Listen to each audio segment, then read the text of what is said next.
These conspiracy theories were first spread by radio talk show host Alex Jones. But to get the employee at YouTube on tape admitting that they do it? I mean, you must be a threat if they call you out by name. It's fun. Alex Jones. Alex Jones. Name Alex Jones. Alex Jones. Alex Jones. Alex Jones. Alex Jones. Alex Jones. Alex Jones. Alex Jones. Alex Jones. Alex Jones is a lunatic. Because we know that these are legitimate news organizations. And if at that point somebody decides they're going to scroll past that and go find Alex Jones, well, they were looking for him to begin with anyway. That man's a threat to this country. There's a guy on the radio. His name is Alex Jones. Alex Jones. There's a lot of controversy around this network about Alex Jones, for example. It's time to stop submitting to this tyranny. It's time to realize that we're being enslaved. I heard that on Alex Jones. Infowars went even further. Infowars, it's a radio show hosted by Alex Jones. We are in an information war, and we are losing that war. Nobody can dispute the fact that you're a rapist. Infowars.com. Infowars comes to mind. Infowars. Right now, the war is the Infowar. You watch Infowars? I got a chant going. Looking at widely reported information from Infowars. Infowars. Infowars. Infowars. Infowars.com. I want freedom. That's what I want, and that's what you should want. Hello, this is Hank Hill, and I'm telling you what, you need to listen to Alex Jones. If you are receiving this transmission, you are the resistance.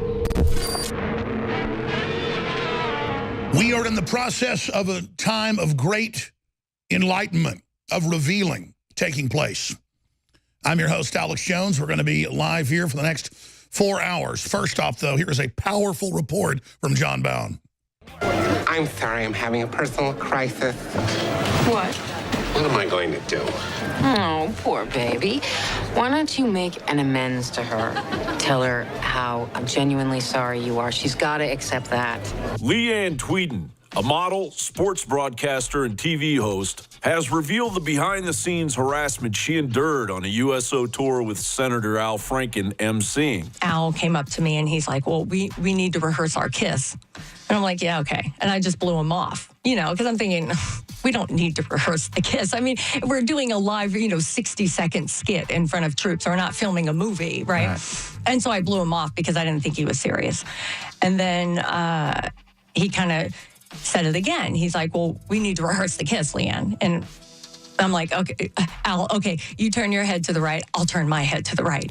Okay, we got this. It was relentless. That's what I could hear in his voice, right? He started getting relentless. And I'm like, why is he insisting that we have to rehearse the damn kiss? I mean, it's like a fake kiss, right? Yeah. This is all I could think about. I'm like, good God, Al, it's not SNL, for goodness sakes, right? We rehearsed the line, and I'm coming towards him, and he comes up and he grabs me, and he puts his hand behind my head, and he aggressively comes in, and he mashes his mouth up against mine, and he sticks his tongue in my mouth. And as it happens so fast, and he puts his tongue in my mouth, and his mouth is just wet and slimy, and to this day, I call him fish lips, okay, because it's disgusting. Back in January, Franken went for the jugular on the GOP, championing sexual assault victims. 25% of American women say they have experienced sexual harassment in the workplace. And recent high-profile revelations about abuse, for example, former Fox News chairman Roger Ailes' abuse of his employees, as well as the allegations of sex bias at Kay and Sterling Jewelers, demonstrate that we are far from addressing this issue on a broader scale. So I urge my Republican colleagues to reconsider their support for this resolution. I urge them not to force vulnerable women who have been wronged into the dark.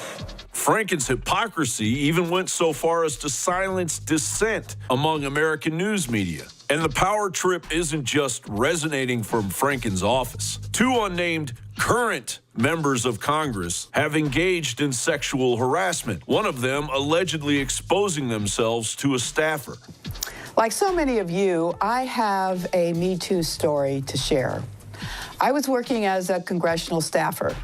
The chief of staff held my face, kissed me, and stuck his tongue in my mouth. So I know what it's like to keep these things hidden deep down inside.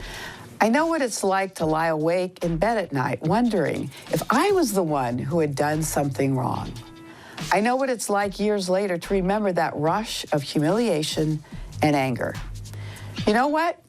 Many of us in Congress know what it's like because Congress has been a breeding ground for a hostile work environment for far too long.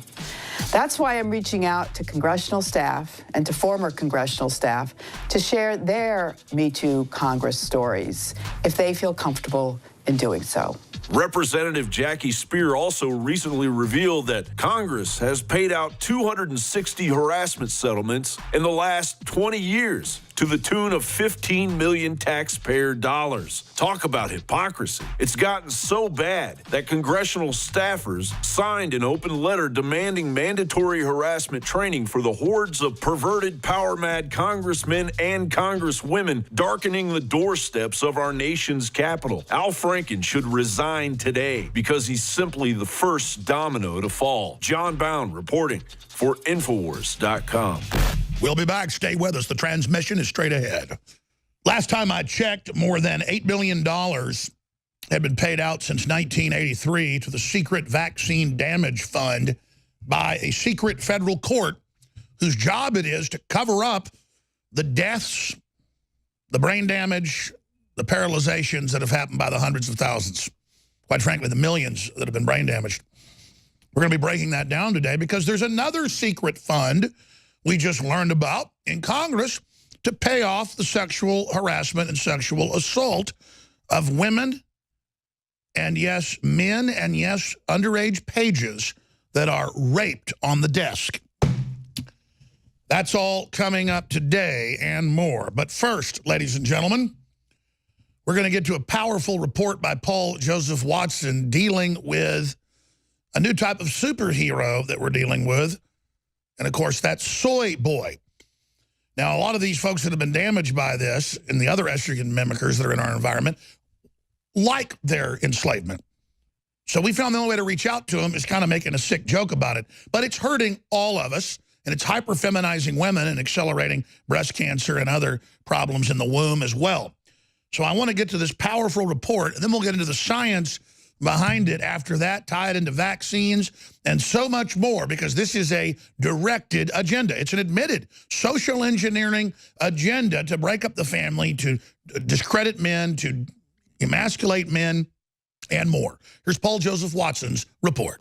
Is soy food consumption turning men into and making them more likely to adopt left-wing beliefs? You've probably seen the BuzzFeed Try Guys video where they measure their testosterone and it's literally half or less the normal level for a man. Their testosterone is so low, it's below the average for an 85 to 100-year-old man. We're all super freaking hot. Imagine my shock. Stop it right now. And as we know, the only men who seriously watch BuzzFeed are tofu-eating, male feminist virtue signaling, beta-orbiter soy boys, which led me to this, one of the funniest things on Twitter ever. This guy's compiled a huge list of the most virulently insufferable far leftists on Twitter. And guess what? They all consume soy products in copious quantities. Soy boys. Remember Will Wheaton, the twat who insulted Christians immediately after the Texas church massacre of Christians. He's a soy boy. The pez-neck New York Antifa professor who constantly tweets about wanting cops to be killed. He's a soy boy. Casey Newton, the Verge editor who said he'd walk through fire for Hillary Clinton. He's a soy boy. Arthur Chu, the Jeopardy winner who's such a good feminist, he wants to wipe out all men and admits he can't satisfy his wife. He's a soy boy. He's such a soy boy, he thinks Starbucks charging extra for soy milk is racist. This guy who said he was suicidal because he's ethnically white. He's a soy boy. This Tumblr male feminist who brags about how woke he is. He's a soy boy. This dude who's such an ardent feminist he took his wife's last name. He's a soy boy. This idiot who thinks saying all lives matter is racist and hates his own family because they're conservative. He's a soy boy. This communist who thinks anyone who disparages soy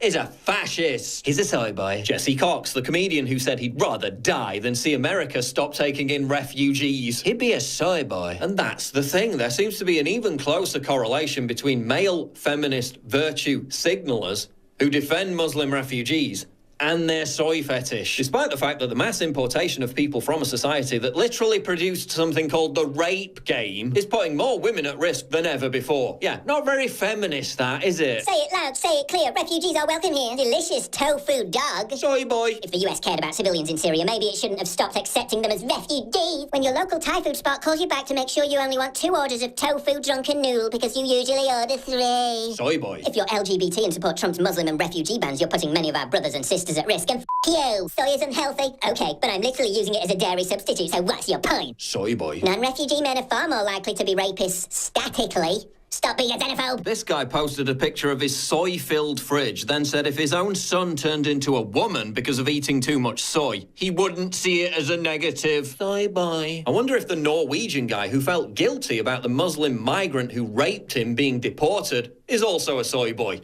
Bet he is. What is it about soy that turns men into such spineless wimps? I mean, this guy is such a total... It's stunning. Soybeans contain high amounts of phytoestrogens, organic compounds that mimic the female hormone estrogen in the human body. This reduces testosterone and lowers male sperm count. Men who eat half a serving of soy a day have 34 million fewer sperm per millimeter than those who don't. Men with low testosterone have impaired sexual functioning. They lose their libido. Men with high estrogen take on feminine traits. They find it harder to handle stress. I'm triggered. They become less assertive. They become low energy. Their voices get higher, their genitals shrink, they lose muscle tone, and they lose hair. The fact that they use soy therapy for women that are post-menopause, meaning that their femininity has sort of dropped, right? They don't have as much estrogen. They use soy to produce more womanly hormones for those types of women is a clear indicator to me that I don't want to take that because I don't want to be more womanly. Men with high testosterone handle dramatic situations better. They don't get scared by loud noises. Low testosterone is also linked with mood swings and depression. It's a constant source of interest to me how my most obsessive and vehement haters on the left always relentlessly complain about how maniacally depressed they are. Studies have repeatedly shown how liberals are more unhappy than conservatives. Every year since 1972, when Pew began its study, significantly more Republicans have reported themselves to be very happy compared to Democrats. Soy lowers testosterone, and low testosterone causes depression. Obviously, it's not the only factor, but consider this. In 1992, soy food sales in the US stood at $300 million a year. They now stand at over $4 billion a year. This has coincided with a substantial drop in men's testosterone levels in the US since the 80s. According to Dr. Thomas Travison and his colleagues behind one such study, the average levels of the male hormone are dropping by about 1% per year.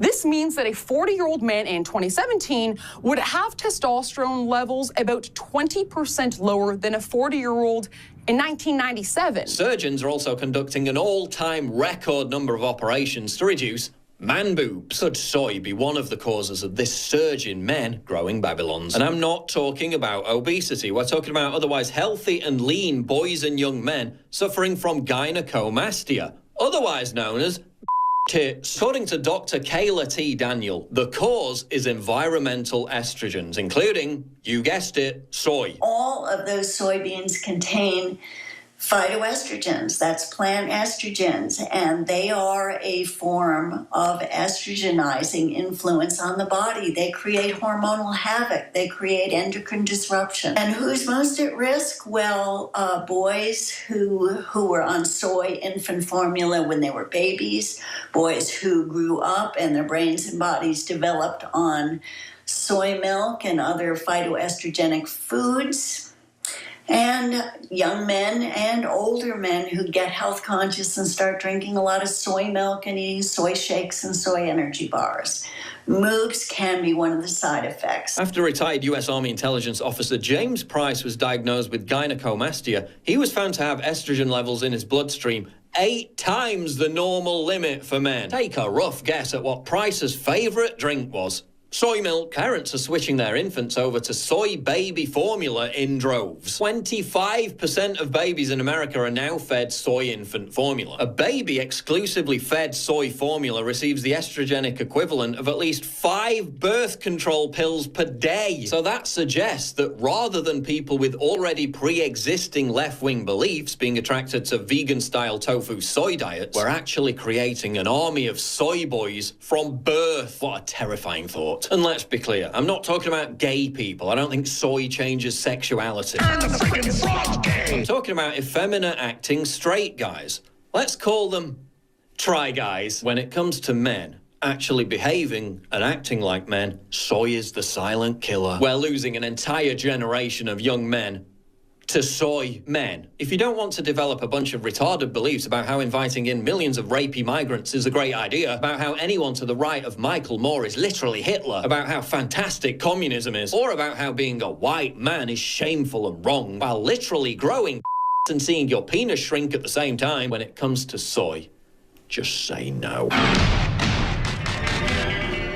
Stay with us, ladies and gentlemen. More straight ahead. There was a group of 7 families hired by the British Crown in 1855 to do a genetic breed line test to try to discover why the royal family was having so many genetic problems. And they were also seeking to discover the makeup of the human DNA. They were postulating that they could discover what we were made of, and that they would also develop systems of social control over the population. A grandson of that breeding program, Aldous Huxley, wrote A Brave New World in 1932. Now, there's a reason that he put the book out. He later said in 1961 in a speech at Berkeley and in a book titled Brave New World Revisited that they were going to put chemicals in the food and water to make men basically feminine and then to hype women up into a hyper-feminine state. But that was only phase 1. They would then completely remove humans having intercourse, and humans would be created in the Petri dish. We're now here. So you have to understand, this is a plan. You read something written in 1932, that was close to 100 years of advanced research knowledge. They invented biometrics, everything. His brother went on to run the United Nations World Government Program for UNESCO that is then adopted by all the major nation states. The reason I point that out is when we talk about is soy making us feminine, is soy driving down sperm counts? Well, it's weaponized soy. They grind up the core of the soy and put it in soy milk, not just the outside of the soy. So yes, it has caused a lot of genetic things in Asian men over generations. I'm not going to go into all the genetic things. Everybody knows what's happened. And now it's being done on a hyper level with the new types of soy where they don't get rid of the part of the plant that's even higher in estrogen. And this is a estrogen drug that men are on. So you wonder why they're so depressed, freaking out, hating everyone, trying to be feminine. They are taking weapons grade levels. Now, women that take this, it grows super fast cancers in the ovaries, super fast cancers in the uterus, super fast cancers in the breast tissue. It's a admitted fact. Glyphosate does it as well. And you sit here and warn people, and the soy makers push the Google results and others where you've got all their debunking at the top that's total lies. It is an absolute fact that soy alone is a main contributor. And then you've got the estrogen mimickers they use in printer ink, all the major printer inks. It's just overwhelming. It's not debatable. Just like vaccines cause what they say they're stopping most of the time, don't protect you. I've got a big stack of news and government reports right from it. They put out puff pieces for Google at the top that are all total lies. But it's a fact, and I've got all the statistics, the numbers from the government, from the CDC internally in 2000, saying we've got to stop this. It's caused millions of people to be brain damaged. We've paid out billions of dollars secretly, just like they pay out secretly for the sexual harassment. This is the big issue. So Paul Joseph Watson has a very, very important report. It's titled Soy Boy, to try to reach out to these people and show them why they're so depressed, why they're so unhealthy, and why they're so crazy, hyper feminine, hysterical, from the Greek word, or you can go back to Latin, I guess after that, dealing with the uterus, or a hysterectomy. You cut out the hysteria. The point is that that's what's happening with these people. And it's a scientific plan, and the article's on newswars.com about the soy boy phenomenon, but it's a very, very serious issue. Men from just 20 years ago already have a massive reduction in the testosterone. If you go back 40 years, it's even more intense. Men have less than half the testosterone they did. This is a program in the West. As soon as other countries become westernized, the same thing happens. Let me show you some photos of Clint Eastwood, not a big steroid head, not a hyper-masculine guy, but a guy who's almost 90 years old and who exercises and takes care of himself. I mean, there he is back in the 50s, okay? Clint Eastwood, classical masculine traits, okay? Longevity, strong, productive, honorable, hardworking guy, quit his big career to be in the Korean War, even though he was already a star, came back after that. A great patriot. Let's look at the modern male. Let's put him on screen. I'll describe it for radio listeners. Wearing a shirt that says, white males are terrorists, white men are terrorists, and that, ladies and gentlemen, is a male. That is not a female. The person's been contacted. It's been identified. So that is a man who absolutely then sees what's left of old masculinity, and because they don't have it, they hate it. This is classical projection, ladies and gentlemen. So there you go. And then people revel in being unhealthy, revel in being weak, revel in being mentally ill because they're addicted to the poison. A heroin head will make excuses about why they're on heroin. An alcoholic will do the same thing. These people are addicted to super weaponized estrogen. And they are whacked out of their brains, and they don't know how to get out of it, and they don't know why they have the highest suicide rates, or why they're so depressed, or why things are so horrible. Because this is what has been done to them by design. And that's the bottom line. The globalists admit that they social engineer worldwide. They admit they have programs to break up the family and to target men.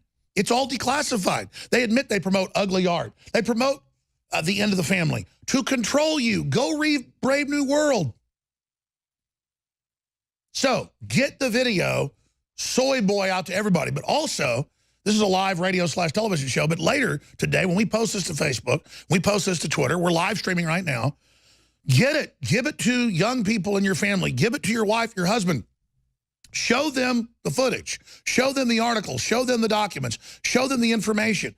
And also warn them about vaccines. One of my friends, his wife, sneaks off with their baby and gets them vaccines. Going to give them the flu shot at 6 months old. And she says, I don't care if it hurts them because it'll protect it from something else. But the statistics are all there. It doesn't.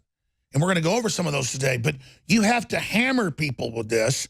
And you have to explain to them that just a year ago, research, Dr. Blaylock, the science, the CDC reports that came out, those were the top of Google and Bing. They're all buried now. You have to know the exact headline or exact study to find it. And we're going to be putting together special reports now just to put this knowledge out of the CDC's own head in 2000. The minutes got leaked in 2005. ABC News reported on it, saying we've got 2 million people seriously brain damaged in the last decade, our numbers. He said we've got hundreds of thousands that have died from MMR and other vaccines causing autoimmune response to the brain. You don't think they don't know? He goes, we're going to have a revolt on our hands if this goes public, but we've got to stop. We got to take the thimerosal out. But that's what the scientist told the director. It's not the thimerosal. That's part of it. The whole thing causes an autoimmune response. Let me tell you this. A baby, by the time it's 6 months, has had about 50 shots. Some of them have 3 or 4 things in each shot. Would you let 50 bees sting your baby? No, chances are they'd have an autoimmune response, swelling of the brain, swelling of other things, and then would possibly die. I mean, when you go get allergy shots just of, elm or whatever, they make you have an EpiPen to do it. I've done it, but why not with vaccines? Why no EpiPen there? Because they don't want you to know it's an autoimmune response. It can kill you. There are new documents out released by the Pentagon and the CDC telling us exactly what top virologists, endocrinologists, brain surgeons, epidemiologists have told us here on this broadcast since they started giving U.S. troops the anthrax vaccine back during the first Gulf War and through it. They've had 5 rounds of it in 5 different years, spanned out from 1990 through just about, 4 years ago. They suspended giving the shots because there were so many deaths, and they had entire wings of medical personnel, including doctors, leave because they would see up to 20% of the servicemen and women, including special forces people, they weren't acting, in bed for days, weeks, months, or dying.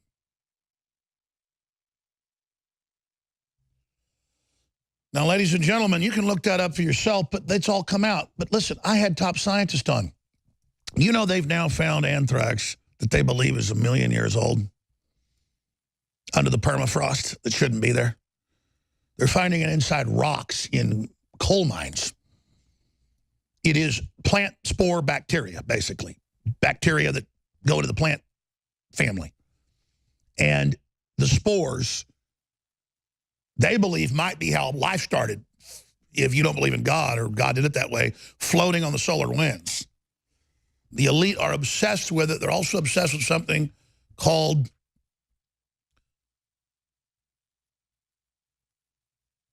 gene lines, the Lazarus gene, immortal cell lines. They've found only a few hundred people that they've told us about who have cells that you can put in a petri dish and walk away, and it has no food, no oxygen, no nothing, sealed, and the cell is alive in 20 years. Look up immortal cell lines. Now, they've also found that these are cancers. Fast-acting cancers, when you get an immortal cell, it starts replicating and it kills you. This is not movies. This is not fiction. This is the equivalent of a zombie. That's why they call it the Lazarus gene or the Lazarus cell line. Now, they did this to the troops to give them anthrax and then to have blood draws on individuals later to see if they created a mutagenic new system within the body, and the troops were used in mass experiments. And that's all coming out. They knew it was deadly. They knew it didn't protect them, just like shooting black people up, telling them it's vaccines, and they were giving them live syphilis by the thousands and then letting them spread it to hundreds of thousands. And next time your wife, because particularly women that get bullied by the media and the doctors, next time your wife's looking at you and she tells you, oh, I'm going to give the baby all these shots, you can pull up all the reports where it doesn't protect them. It actually gives them the flu a lot of times, gives them the hepatitis, gives them the measles, mumps, rubella. The outbreaks are bigger in vaccinated groups. That's where the outbreaks are coming from. I have stacks of news here today. The inserts say on vaccines may cause miscarriage. Now there's all these studies out saying it's causing miscarriages. And they're in the news going, gee, could these studies be true? Wow, this is amazing. Who would have ever thought? If a woman gets stung by one bee, she doesn't usually have. And I go to this because the average person can get this when you're trying to wake them up. When you get stung the first time by a bee, you don't usually have an autoimmune response. You don't usually have an allergy. You don't usually have your throat swell up. But the second time, third time, fourth, that's when you tend to get the allergy. Or when a whole bunch sting you. People used to be so afraid of bees when I was growing up. I'm like, I've been stung many times. You know, big deal, be tough. They go, no, I'm allergic. And I saw some kid at the pool swell up, almost died. They had to put him in an ambulance, and it was terrible. Then I got stung by a swarm of bees once when I was plowing a field at my parents' place. I was plowing up an area my mom had put a garden into, in between some trees, a little area of trees on their 4 acres here in town. Got stung probably 15 times. Whole swarm, just like a movie. Chased me, stung me, chased me in the house. And just in the second I opened the door, 5 or 6 got in, were in the house. But it was like a big swarm, just like in the cartoons, big black swarm around me. Pulling stingers out. I'm like, whoa. All of a sudden, throat starts swelling up. All of a sudden, can't breathe. I was like 18. Go into my parents' medicine cabinet. I know to take liquid Benadryl. It's there. Guzzle it. Put baking soda to denature it. Pulling stingers out. Get in a cold shower. Start getting dizzy. Call my dad. He says, I'll be there in 5 minutes. His dental office is like 5 minutes away. He gets there. By then, it was already going down. And I'm laid out naked on the kitchen floor. All swole up, but it was starting to go down. When you give a baby vaccines, it's the same thing in the studies. They're having autoimmune responses. They start having convulsions. They get blood on the brain. The breathing areas close. And now if you're smart, because they train the doctors, we've played the clips on air at these big consortium meetings they have. They just had one a few months ago in Houston, where one of the lead people said, it's white people that aren't taking vaccines. I just want to get rid of them. We need to kill all the white people. Remember that clip? Sounded insane. Don't believe me? Just type it in. Vaccine doctor says we should kill all the white people. You'll get the video. They had hundreds of doctors down there, and they talked for hours. How do we force the public to take this stuff? How do we lie to them? How do we, well, don't lie, just tell them. It's better your child have convulsions than ever get the flu.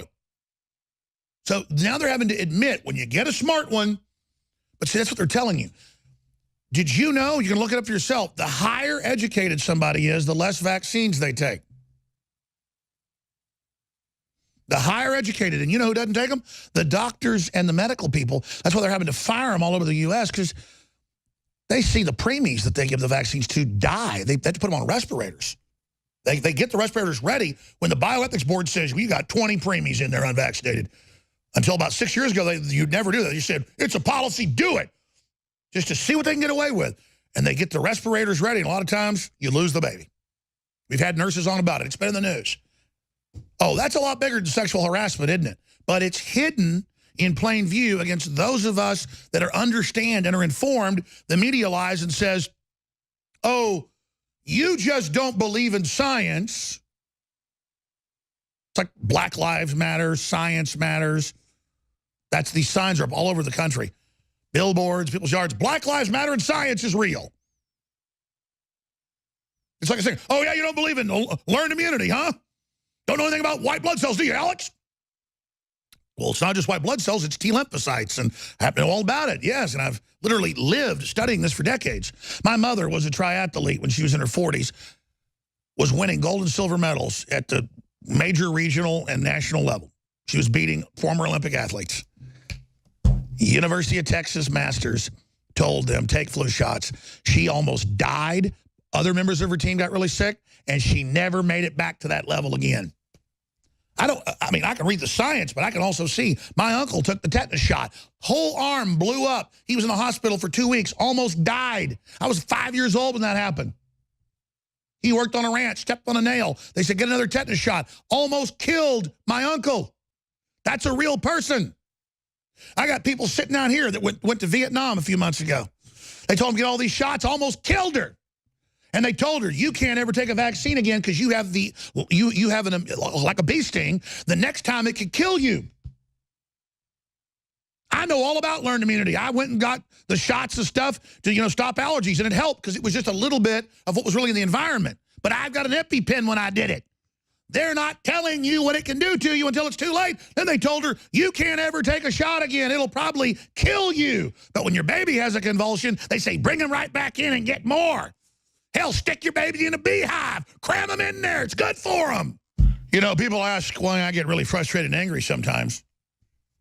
There is a admitted, declassified, worldwide eugenics program working through corporations and governments to test deadly chemicals and biologicals on the public to control the population, but at the same time use us as guinea pigs in lethal testing to develop super science level drugs and treatments.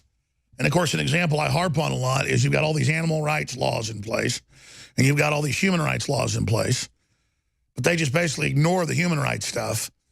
But then you've got the human-animal chimeras by the thousands that have been gestating on labs and being born for 35 years, and they just now told us about it last year. Of course, I told you about it 22 years ago, but it's now public. And they have no rights. And I've talked to people that have been involved in the labs, and they won't get into any details. They just say it is horrifying beyond anything you've ever imagined. So if you think pedophilia and Satanism and all this sexual harassment stuff is even the bottom of the rat hole, mutating the whole planet, creating horrible genetic abominations is the finger painting of the demon elite that runs this planet. It's like the $50 million catch-up on canvas that went. That's meant to debase art. That's meant to laugh by these big brokerage firms when they, pay $100 million for a bucket of horse manure. It's a sick joke. Everybody's starving, and they're going to fill their house with buckets of horse manure. It's saying, you're crap. I'm going to spend money on this ugly thing. It's blasphemy. It's inversion. It's like killing a baby. Because I'm selfish and I want to. I'm going to do it. And then that's all declassified. They admit that they started funding this in the 50s to make ugly art, force-fed to short-circuit people's minds. And then play a game with you and say, oh, the beauty's in the eye of the beholder. You understand? That's not my opinion. It's declassified. Modern architecture. Ugliness. All of it. I'm not saying all modern architecture is ugly. Some of the Japanese style is very beautiful, but it's not really modern. It's simplistic. Different term.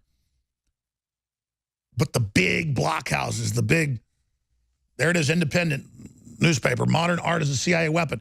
See, because you have to understand, we're here to talk about the engineering. They've got blueprints. They've got owner's manuals for us. They talk about what they're doing. They're a bunch of inbred, super rich people that are almost all into Satanism. I know folks that know the top Hollywood people, the top Rockefellers, the top DuPonts. I know 2 different people that know the DuPont family. And separately, before I ever talked about it on air, they told me most of the men are trans. That's the elite thing. And then they're also devil worshipers. And it's just like, whoa. And the headline will be, Jones says trans people are devil worshipers. No, I'm saying what I was told. That's what the whole thing is. It's this hermaphroditic thing. It's like take over the human. Don't be male. Don't be female. Rebel against creation. Rebel against procreation. And their sperm counts are down 90+%. The families are falling apart. It is a war on life. The genetic engineering, the Terminator seeds that don't produce new seeds, all of it is about total corporate domination of the life force, of procreation, and corporate scientific control where babies are born out of plastic bags that aren't even humans. They're just engineered. And that's full control for the ruling classes that have always wanted that. And then BuzzFeed celebrates, we have low testosterone, we're weird nerds, our moms all gave us soy. And a lot of these moms are with the program.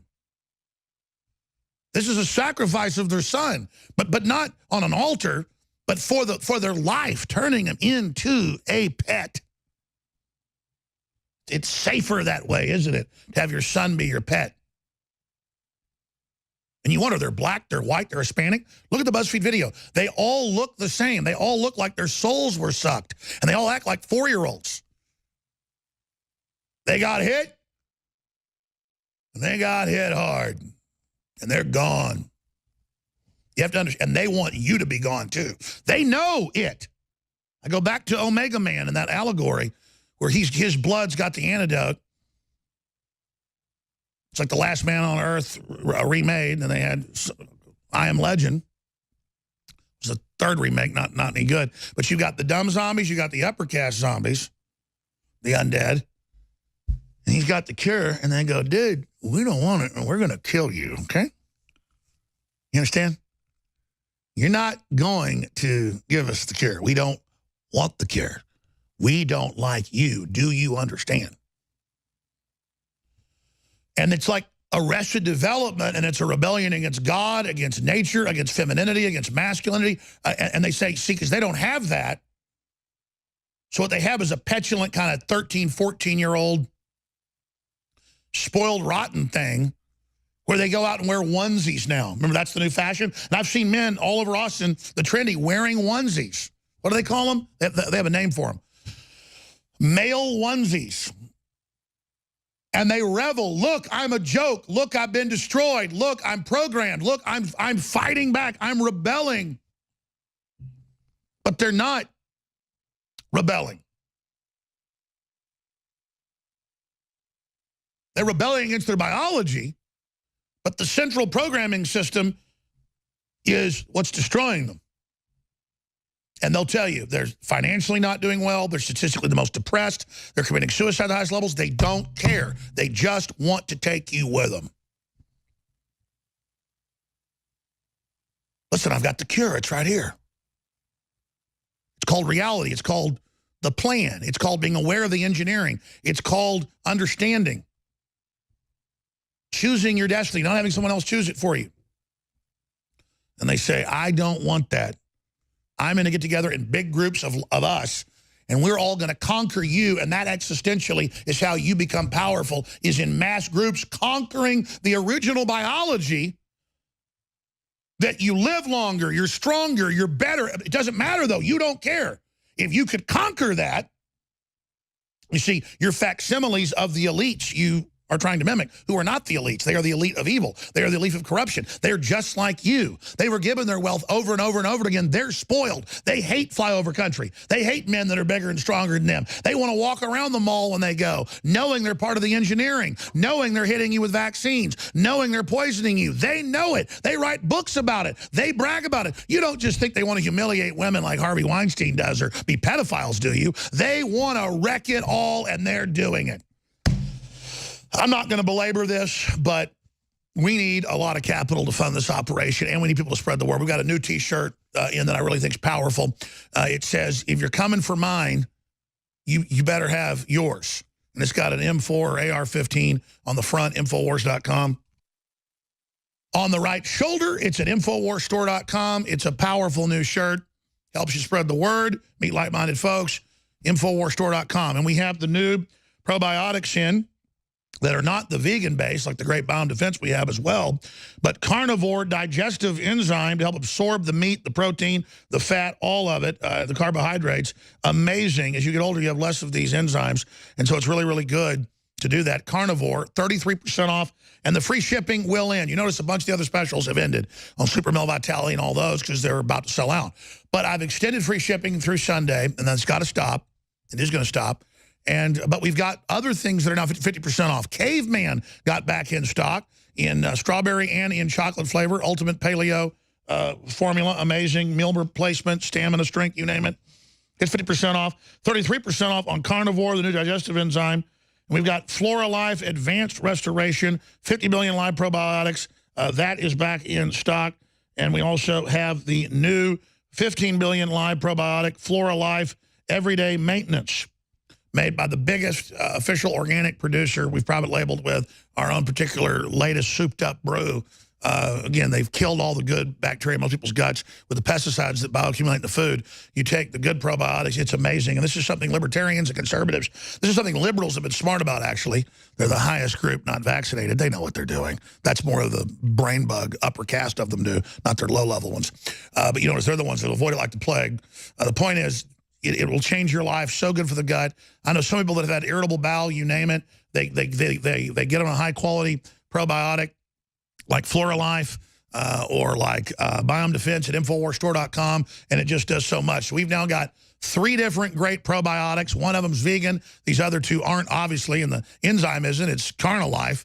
It's meant to break down the protein and fat in your stomach better, and just does amazing things. So please support us today and get great products you need. InfoWarsLive.com. It is so frustrating.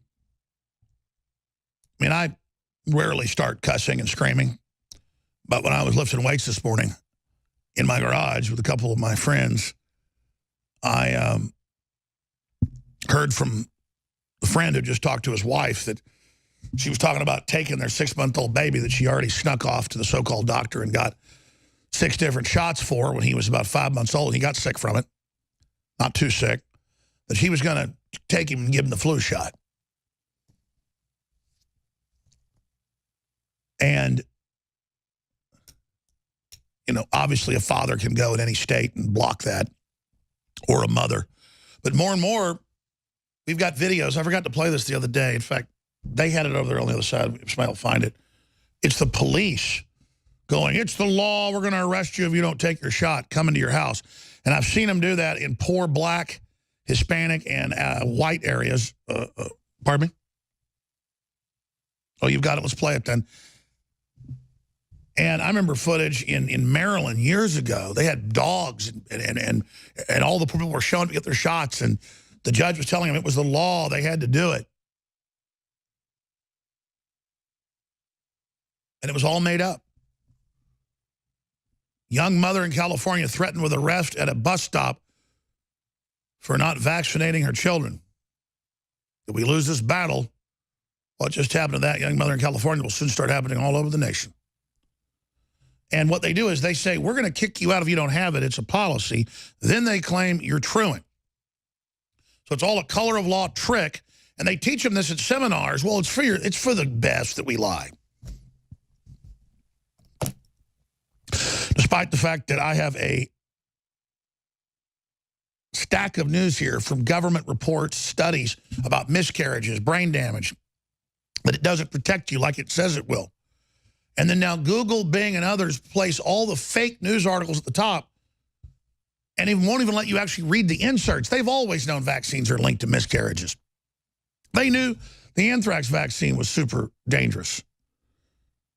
Quote, I called the police department to make a complaint for harassment, was told the sergeant that me not giving my kids shots is a criminal act, and I will be arrested. That's Claremont School. But it's not criminal. Here's that video. Okay, so I just want to know, do you have the vaccine records, ma'am, or not? They already know. Who are you? What is your name? I'm Mr. Del Boston with the school district. Okay, what is your first name? Felipe Del Boston with the school district. What is your position? I don't understand the purpose of you being here. I'm the one who needs to know if you have had your son with the vaccine. Why do you, they already know what I have. They know what I have, so I don't understand the purpose of you being here. I don't understand the purpose of you being here. I don't understand the line of your questioning. I don't understand what your position is at Claremont School District, and I'm asking these questions. What is your position? I'm asking the question, ma'am, do you have the vaccine? I'm asking you, I'm not answering any questions till I know who you are. I don't know who you are. Who are you? Give me a card. I already told you who I am. I don't know who you are. What is his position, ma'am? Thank you very much, ma'am. Thank you. Thank you. I don't know who this man is. He came with the Claremont Police Department to make sure, I guess, to treat my 6-year-old like a criminal because to make sure he doesn't have any immunizations. I am recording this because this is harassment. I am embarrassed that I have walked my kids to the bus stop this morning, and they have harassed me. I don't know who this man is. He has not identified himself. Excuse me, ma'am. Excuse me. What is your name? Can I have your card? The officer refused to give her name. The officer refused to give her card. I have no idea who these people are. And this see, all lives matter, folks. And you see what you just witnessed right there. They come to the bus stop to tell her it's illegal. You got to give your kids shots. They call. The sergeant says, that's right. You're going to go to jail. Total lie, total fraud, total racketeering. You know, I've spent much of the last hour on vaccines. And on the fact that the sperm count is down over 90%, testosterone's down over 50%, Europe-wide, Japan-wide, Brazil-wide, U.S.-wide, anywhere that eats a modern soy-based or glyphosate-based diet, because glyphosate bioaccumulates in all the major crops that use it. It basically is estrogen, chemical, and breaks down into several different types of estrogen mimickers. And so, you know, the New York Times says 50% since the 1970s. It's far worse than that. They're always whitewashing and all when you get into the actual reports. This is happening. And the soy and the vaccines and the fluoride. I mean, folks, fluoride is one of the most studied things in the last 200 years of modern science. And they know that hydrofluorosilicic acid is a weaponized, souped up, electrified acid base. You stick your hand in hydrofluorosilicic acid, you pull it out, it's like rubber and falls off. It's one of the most deadly acids out there. It's right up there with hydrochloric. Hydrochloric acid. And when they put it in water, it becomes an adjuvant. It carries everything through the blood-brain barrier. You get a little bit of hydrofluorosilicic acid. Everything else they're adding to the water believe me, they're adding quite a bit on purpose, is then souped up so you don't have to put as much in. It's the delivery system. So when we say fluoride's causing 15-point IQ reductions, if you just drink it, what is it? The Harvard study was 3 years when you're a child. Oh, but they have it, even after that came out years ago. Oh, fluoride water for babies. It's for your babies. Wonder how CNN feels now that it's come out. They've had to report it. Lower IQ in children if you drink it just while you're pregnant. So that's why I'm so frustrated, is that I have just today stacks of news, government documents where, oh, here's one. They admit the government knew that anthrax vaccine wasn't going to help you and was hurting the troops. They've already known that for 25 years. You can't find an immunity for something you can't kill. You can't kill anthrax unless you put it in an incinerator. You can't radiate it and then shoot it into somebody and then wonder why they get anthrax. Gee, we gave this to 500 people and then this, these 5 platoons or whatever, and a bunch of them have got big sores all over them and they're bleeding out of them. It's anthrax. You got anthrax.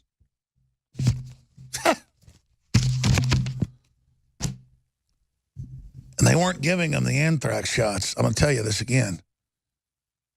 To protect you from it, they wanted to see how it would mutate in your body. With different batches, they did different things to. They manipulated the anthrax, did a live genetic mutagen test on you, and that's now come out. They were getting the blood from the troops for advanced research into life extension because they want to know why certain cell lines will not die. Will not die. There are animal cells and there are plant cells that can live millions of years in hibernation. And they're finding all sorts of new species and all sorts of new types in the rocks. Remember, they always thought, oh, you need light to live. No, they got mines in South Africa that are 3 miles deep, and they're digging into rock that's just full of microbes. They don't even know what they are. We might dig into something that kills us all. But I sure know it's not good to take it and go, let's give it to 1 million troops. Yeah, that's a great idea. And then take their blood and see what it does. You think the people that would give black people syphilis or radiate little kids in the 50s, 60s, and 70s and 80s, do you think they stopped now? They didn't stop any of it. Just the secret testing alone. Because, see, I've got so much news to cover here today, but I get mad about this, and it upsets me so much. I'm going to say it again, then I'm going to get to the other news. They just pulled up an Arctic thaw, and how they just dug up a bunch of anthrax that's down in ice. It's millions of years old. Arctic thaw threatens early superbugs from hibernation. Well, I'm sure if you inject all the troops with it, I mean, the Navy dug up the Spanish flu that killed 40 million people. And remember the SV-40 vaccine they had 6-7 years ago? They put an attenuated version of that in there. It came out in the medical literature. That's the crazy part is, they go, the year before the H1N1 outbreak, we put a simulant into that year's vaccine. And I'm like reading this in medical journals where they admit they were jacking with it and put a simulant. That means another attenuated virus in it. And yes, you attenuate, you radiate, you fry, you cut up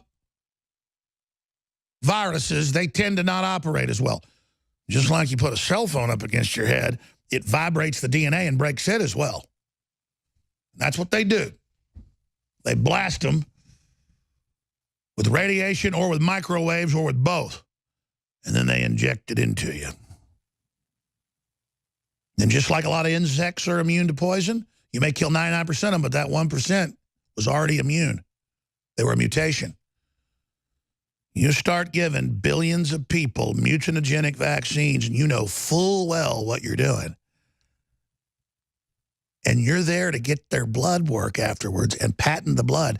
You know, they've, for about 45 years, have been taking everybody's blood at birth, putting it in a database. I learned about it from a nurse in a secret government program that we exposed, and it later became mainstream news, and I'm credited with that. I'm just pointing that out. And then they took the blood and they sold it to big companies. And the companies then patented your genes and your unique protein factors. And then people are going to get gene therapy. And they're going, sorry, we do have a gene treatment for you, but 22 years ago, this company or that company bought your blood and patented you. And there have been court cases, and the federal courts have said both the companies own you, and other cases have said they don't. And you've got genetic therapies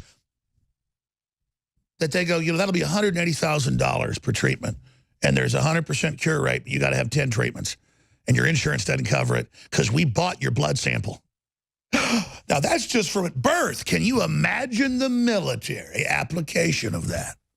You see, something hundreds of times bigger than the Manhattan Project. People's blood taken at birth so they could know your genetics, and they could manipulate your genetics, and they could use your genetics, and they can now resequence them with a gene editor that they had 30 years ago that I just told you about last week, literally, that they then inject directly into live species. And you're going to trust them. It's all a trust thing. I told you there's a pediatric place that I'm not taking my children to anymore, but when we first went there, you know, we search engine vaccine pediatricians that, you know, don't make you vaccinate. Or, you know, and I went and found the place, and the guy owned a big clinic in town, and he was retiring about 10 years ago. And he walked over to me, and I brought my son and daughter in for a checkup. He goes, you know, I've worked in the city clinic like you're supposed to for continued education. You got to do things like that. And he goes, we were giving kids a few years ago in East Austin 1960s live polio vaccine that had SV40 cancer virus in it. And he goes, and I refused to do it, but they continue to do it, and they continue to do it to this day. And I said, that's incredible. And he grabs me by the arm. He's a big guy. And he goes, don't you ever tell anybody I told you that. And I said, hey, man, I already know that, okay?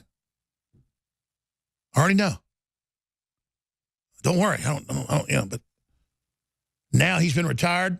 I walk there with my new baby. Nurse walks over, doctor walks over. She goes, you get your stuff and you get out of here.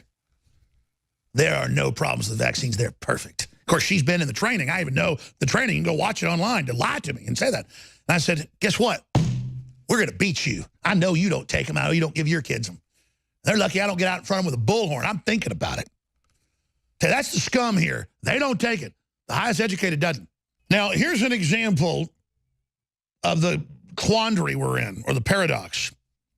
They've got more than 30 microaggressions they teach at universities just on sexism, that if you tell a woman she looks nice, that's a form of harassment.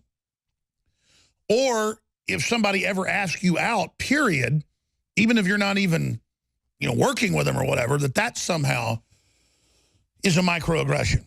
Or it's the same thing. They say if you tell a black person that they look good, or something they said was really cool, or that they did a great job, well, that's patronizing. That's the same deal. No, it's like something like Brandon Tatum gets 70 million views on one video.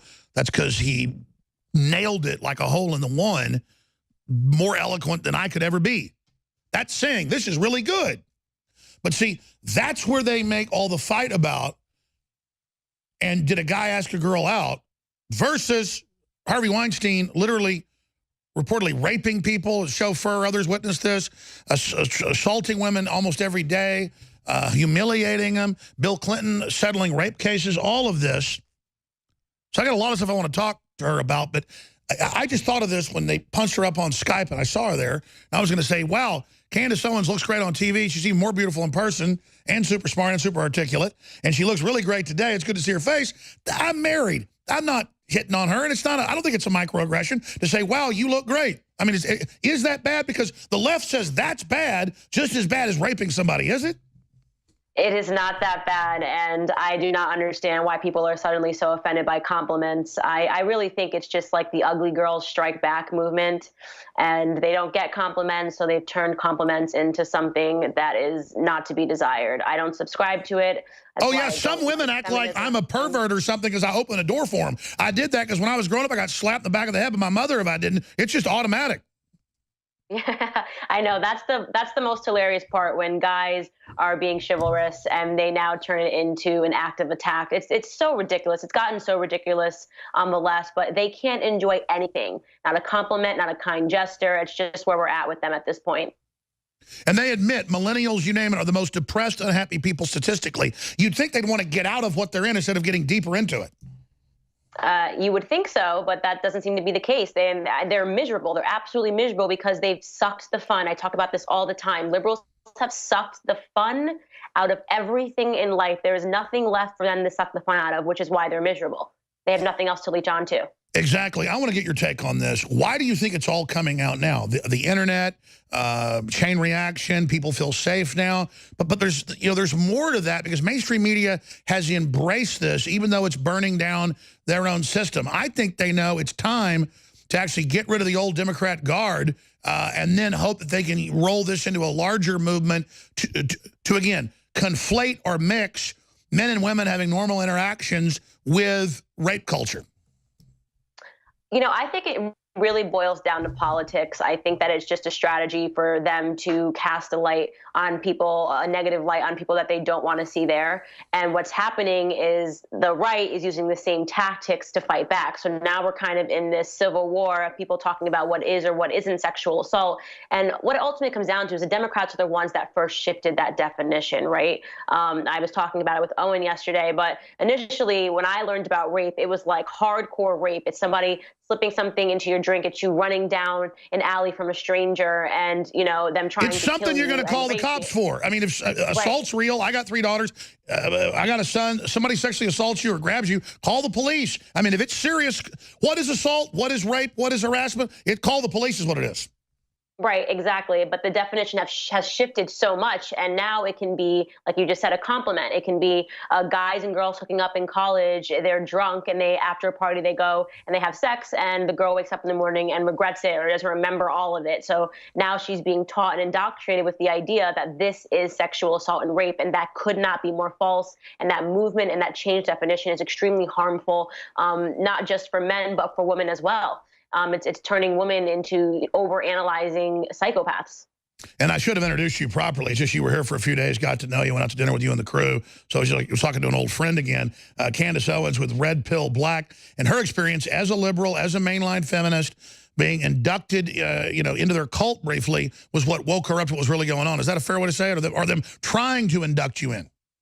Right. No. So what I always say is that I was a liberal, but I was more of it's almost like a sleep hypnosis. Like I wasn't active. I was never out there wearing a pussy hat. There was no ideas even of mine that were technically liberal. But because I'm Black and from the time that we are put in school, the way that we are even taught our history is biased and it's all a lie. They make us think Democrats are the hero. They make you think that you cannot think anything outside of the fact that you are a Democrat. So that indoctrination happens in our youth and we carry it with us. We go to college, you learn the exact same thing, and it's a mass brainwashing. So if you're not paying attention to politics, which is the case for the majority of the Black community, we aren't paying attention. We're too busy trying to feed mouths, or for me, it was pay back student loans, and you just go, oh yeah, sure, I'm a Democrat. But when you start paying attention, and here's my theory, every single Black person is a conservative. And when they find out how we have been lied to and manipulated by not just the media, but the Democrats, most especially what they have done to us, it is going to be hell for them. It's just crazy, too, when you learn the Democrats know what they're doing, like the group of feminists that you later expose were the ones harassing you to then be the savior. I mean, it's a cult. They know what they're doing. They're just cold-blooded. Absolutely. They're cold-blooded. They do not care marketing, and it's ugly. It's just gotten absolutely ugly, and I think Black people are waking up to it. And hey, if I'm anything to help, it's going to be hell for the Democrats by 2020. Absolutely, and for the Republican rhinos that are the very same type of so-called blue blood elites. What do you make? Because we're going to go to break and come back and go over all this. What do you make of the domino effect, though? Because it is just crazy A Dems reckoning with Bill's sexual offenses is the final nail in the coffin. I mean, this is the Democrats and people saying this. Dem Senator Bill Clinton should have resigned following Lewinsky scandal. They're saying Franken should resign. And, you know, I'd say, well, if there wasn't the photo of him grabbing her breast, he's clearly doing it. And if he didn't have a history of this, more women are coming forward, I'd say wait and see. But with him, we have the smoking gun. People are saying, well, why did Trump talk about this and not more? It's smoking gun, the photo. But I think the Moore thing's pretty creepy. I'm going to get your take on that. In fact, let's cover that now. What do you think about the Roy Moore thing? Because I don't care that he happens to be a Republican. If this stuff's true, I'll throw him under the bus in 2 seconds. Right, absolutely. So I will say that some of the facts surrounding this are extremely shady. I tend to agree with the fact that the handwriting doesn't match. So that is a little shady. Obviously, the timing of the complaints, no matter.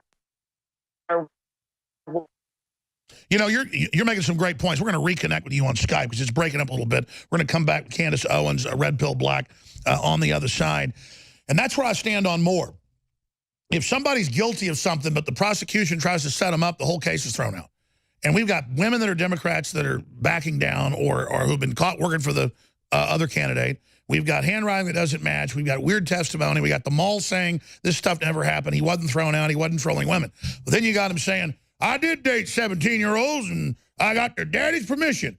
I just think that's a little creepy. But is it illegal? No, it's just the politicians, they're all weird freaks, man. I don't know what's going on here. Candace, about 3 weeks ago, spent a few days in Austin. My wife and I and the crew, Owen Schroyer and others, took her out to dinner. It's a place called the Russia House that's actually Russian food.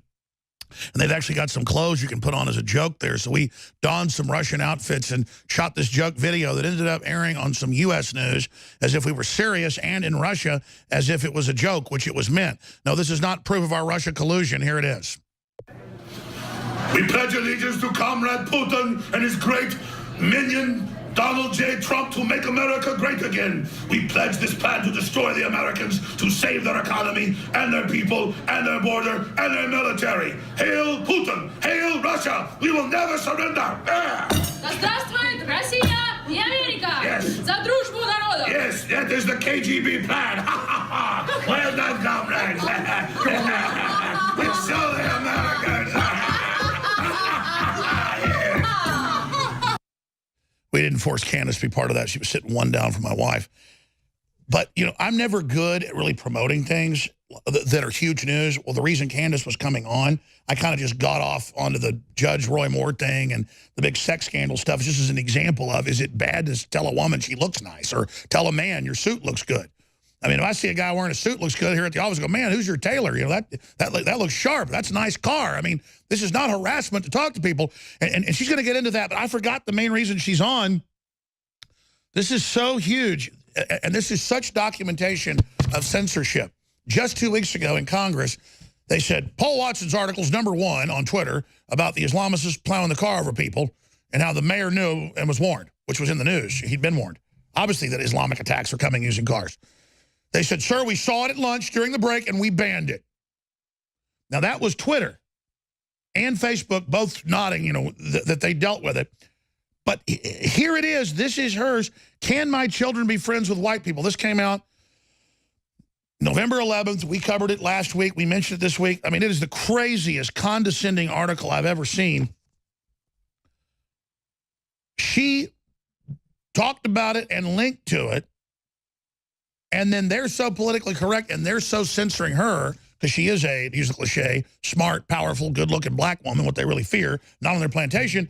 They banned her. They froze her account. We removed something you posted. This is from her account, and this is her response back to them. And again, this is what they do. They attack us, and then when we respond back, they didn't stop the New York Times from posting this or linking to it. No, you can't respond back. In fact, I've noticed this, that a lot of folks will criticize Nazis now and make connections to Islam and how Islam helped the Nazis in World War II. It's a fact. We've had that blocked. Everybody else posts, the Imam of Jerusalem and others with Hitler. They go, oh, we don't let you promote Nazism.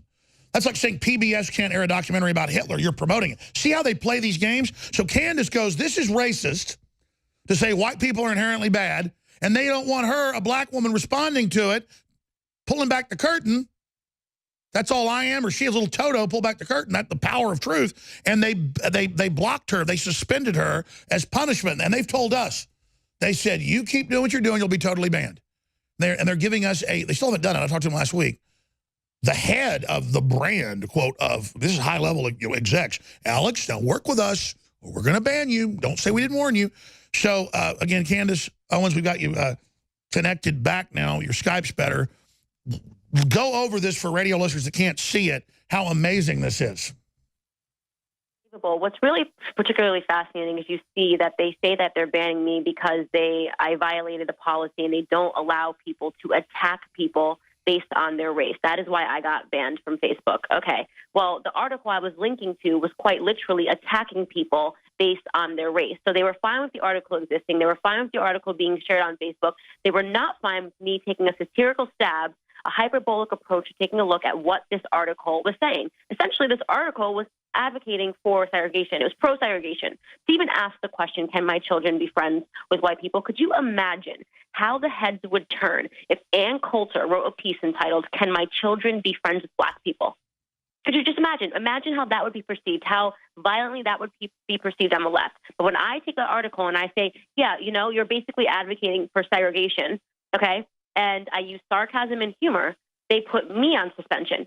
Not the author of the article, not the New York Times page for having the balls to even air something like that. They put me on suspension.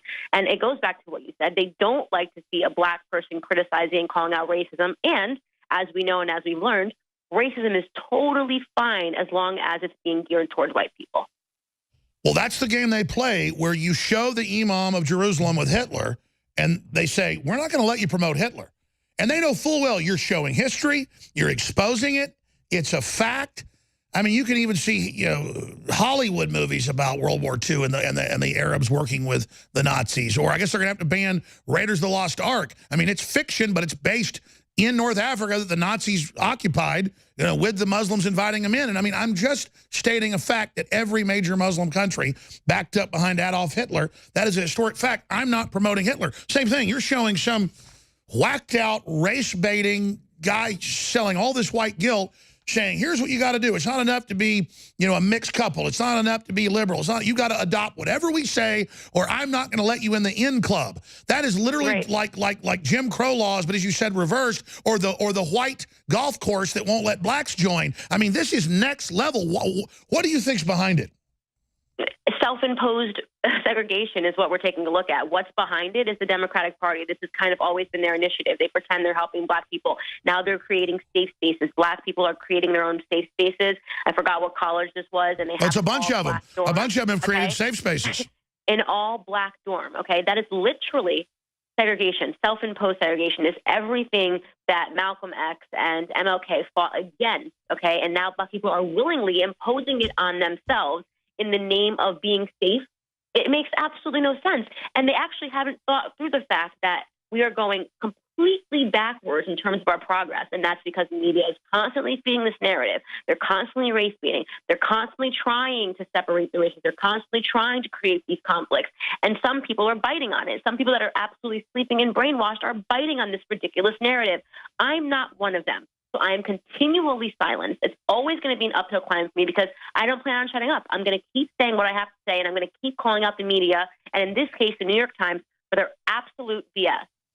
That's right. And expanding on that, I knew when I saw it a month and a half ago, that whole Air Force cadet thing was timed by the deep state and the NFL. It was all being coordinated. It was all totally fake just to create division. We are living in a time of propaganda. It amazes me that so many people learn about propaganda in school. That's the number one thing we learn about yellow journalism. We learn about Hitler. And we answer the questions to these tests positively. Yes, this is propaganda. What Hitler did was propaganda. But we are unable to apply that logic when we are existing in an era of propaganda. People don't understand it. We're going to come back again and hopefully do a couple more segments if you've got time. Again, Red Pill Black, folks, you need to follow her on Twitter, on Facebook, everywhere, because she's got to kind of hopscotch back and forth on different platforms. That's how you beat them. You stay on the platforms. You force them to censor you. You force them to ban you because you decry the New York Times writing this. Yes, this is an actual article that appeared in the New York Times.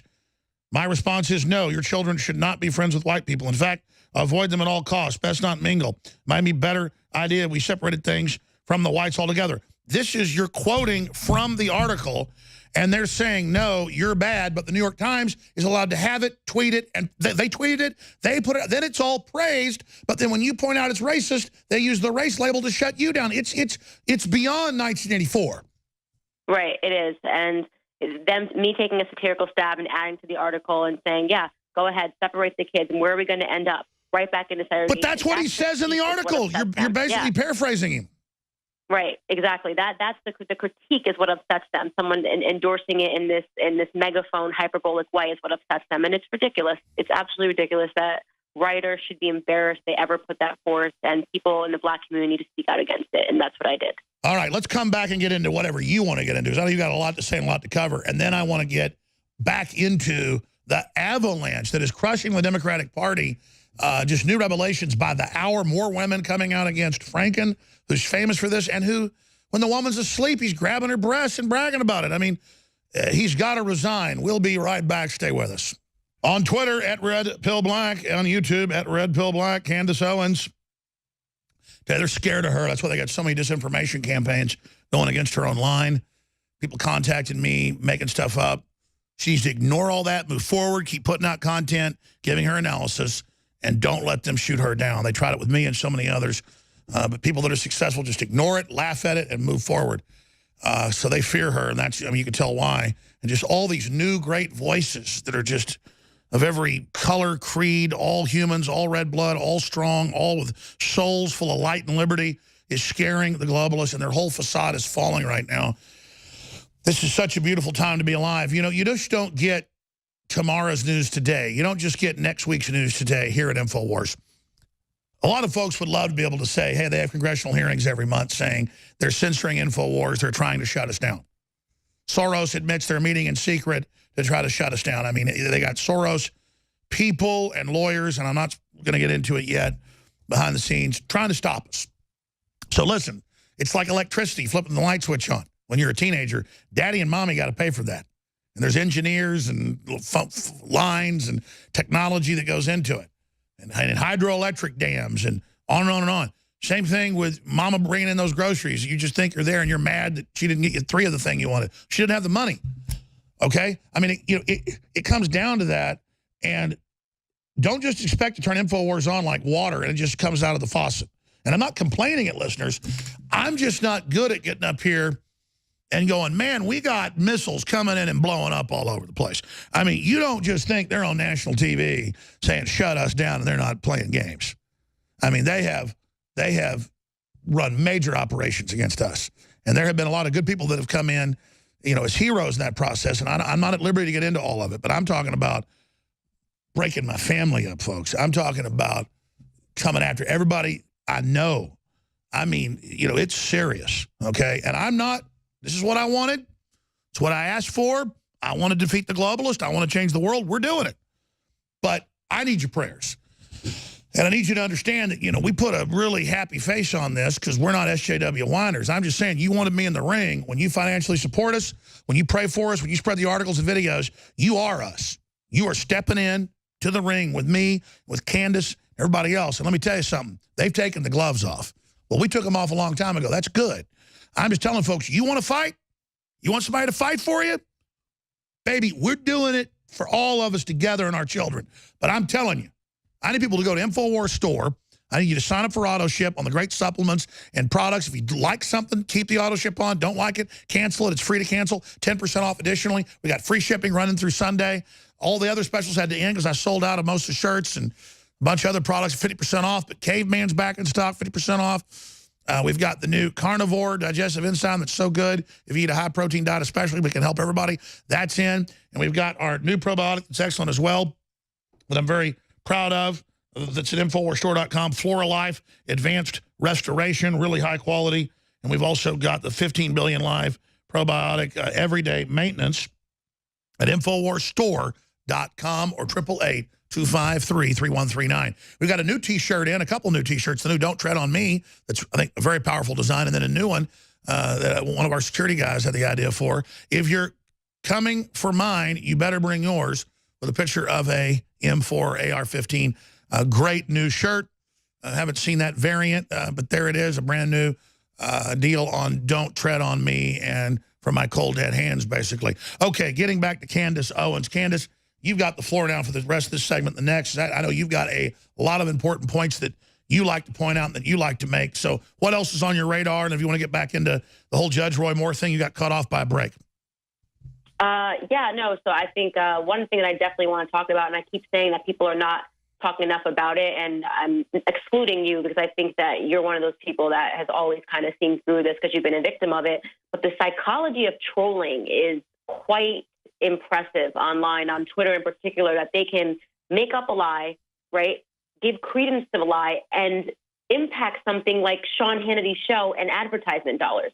These are troll accounts that have this much power and that we give credence to. And like you said, they, were emailing you, oh, Candace this, Candace that. Obviously, you've been through the ringer. You've seen the lies on social media. They mostly were told about you.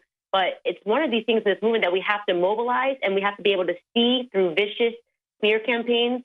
And we cannot let people stomp out advertisement dollars, people that are doing the right work. I mean, the situation with Roy Moore and Sean Hannity is an example of just that. People pretending that they're a mob on Twitter and say, oh, if you don't do this, I'm not going to support you anymore. And then these advertisers just bend over, Exactly. And, of course, you could expand on that. But, again, it's the old saying World War II. They didn't have radar then. It was just coming out. But the Germans would put their anti-aircraft guns wherever the real stuff was, the factories. So they'd have a few reconnaissance planes go out, get shot at, and then they knew where to go. So, I mean, I see you getting shot at. Whoever's getting shot at the most, that's who you know is the good guy. Right. It's so interesting, and I didn't realize that at all. And I specifically thought that for me it was going to take a little bit longer because, I just started this, and they came so viciously, and it makes you question, like, who's in this movement, who's not in this movement, who's here just as, like, the parasites to try to feed off of new blood. And I think that it's so they've got a lot of TV executives that work for them. They call it Q scores, viewability, watchability. You don't just have the aesthetic of people wanting to watch you, then you're also well-spoken and you're smart. You mix that together, you got the trifecta. They're scared. Right, and they tried to stomp me out so quickly and so viciously. But one of the coolest things, and I want to give some credit to this, and credit to you, and credit to Dave Rubin and Paul Joseph Watson and Mike Cernovich in this moment, because one of the coolest things is that people are starting to go back to what I call humanism, this human element. And no matter what you say, right, you and I spoke. We looked at each other in the eye. We had a conversation about where I'm from, what I'm doing, and what my goals are. So because you are relying on your instinct as a human being, right, a smear campaign can't work on you. And that says something, that this is a return to being a human, relying on your gut instinct instead of being fed something by a propaganda machine that tells you if they repeat it enough times and it's true. And that has been the coolest thing that I have seen in this conservative movement, is people that are relying on their instincts and standing up for one another when they see their friend getting shot out. That's right. And, it isn't working. So they increase their lies, and Google helps with the search results. But my bottom line is, I think it's an old Southern kind of weird thing, but it's like, hope your daughter, when she's 17, marries an older rich guy because he's stable, and then she won't get a bad, young guy. I mean, that, and any old world thing does that. You go to Mexico, that's done. You go to Russia, that's done in the rural areas. Japan does it. I mean, it isn't just the Muslims doing it. They're doing it like they're 9-year-olds, though, marrying them off. But it's a little creepy in a modern way. But then all the other stuff, it looks like, is made up. And so that's why, I then kind of lean back. And I think it's appropriate that Trump's gone after Franken, because we got the photographic evidence. If there was photographic evidence of Moore grabbing some woman's breast, then Trump would have come out against him. Trump didn't even endorse him. Right. That's absolutely true. I think that's 100% you said about Trump, is that he's going to do the right thing at the end of the day. And I agree that Franken, the evidence is right there. You're taking a look at it. Roy, I don't know where the story is going to end. I have no guess. I did a poll on my Twitter, do you guys believe Roy? Do you think this is a smear campaign? I was saying before, I'm not sure if I got cut off, but the evidence definitely is getting a little weird. I don't buy that the yearbook was not tampered with. That's not to say that he didn't sign it at all. But it's not even his signature. I mean, they at least could have done a good job with that. Handwriting. Yeah, they did. It's like two different signatures whatsoever. But I'm going to drive this point hard home, is that if for any reason there's truth to these allegations, he absolutely needs to step down. And I think that there's not a single conservative that would disagree with that statement. I totally agree with you. Yeah, we're not like the Democrats who are going to defend people just because they're in a party we halfway support. I hate the Republican leadership. And if he's just one more of those guys, get rid of him. What do you make of CNBC, NBC, and others? We have an article on Infowars.com defending it and saying that Franken did nothing wrong, but that Moore is bad. I mean, that is just, these people are ridiculous. I mean, obviously, if we had Moore grabbing some woman's breast on a photo, then we'd say step down now. Right. I think it's absolutely ridiculous. And let me say something. I know some people were saying on one side of the argument, oh, it's not a big deal to joke. That's not funny. To me, if I'm sleeping and somebody's groping me, that's not funny. That's never going to be funny. I have a very good sense of humor, you know, and I've run into this. I've run into this with leftists. They use saying they're comedians as an excuse for bad behavior.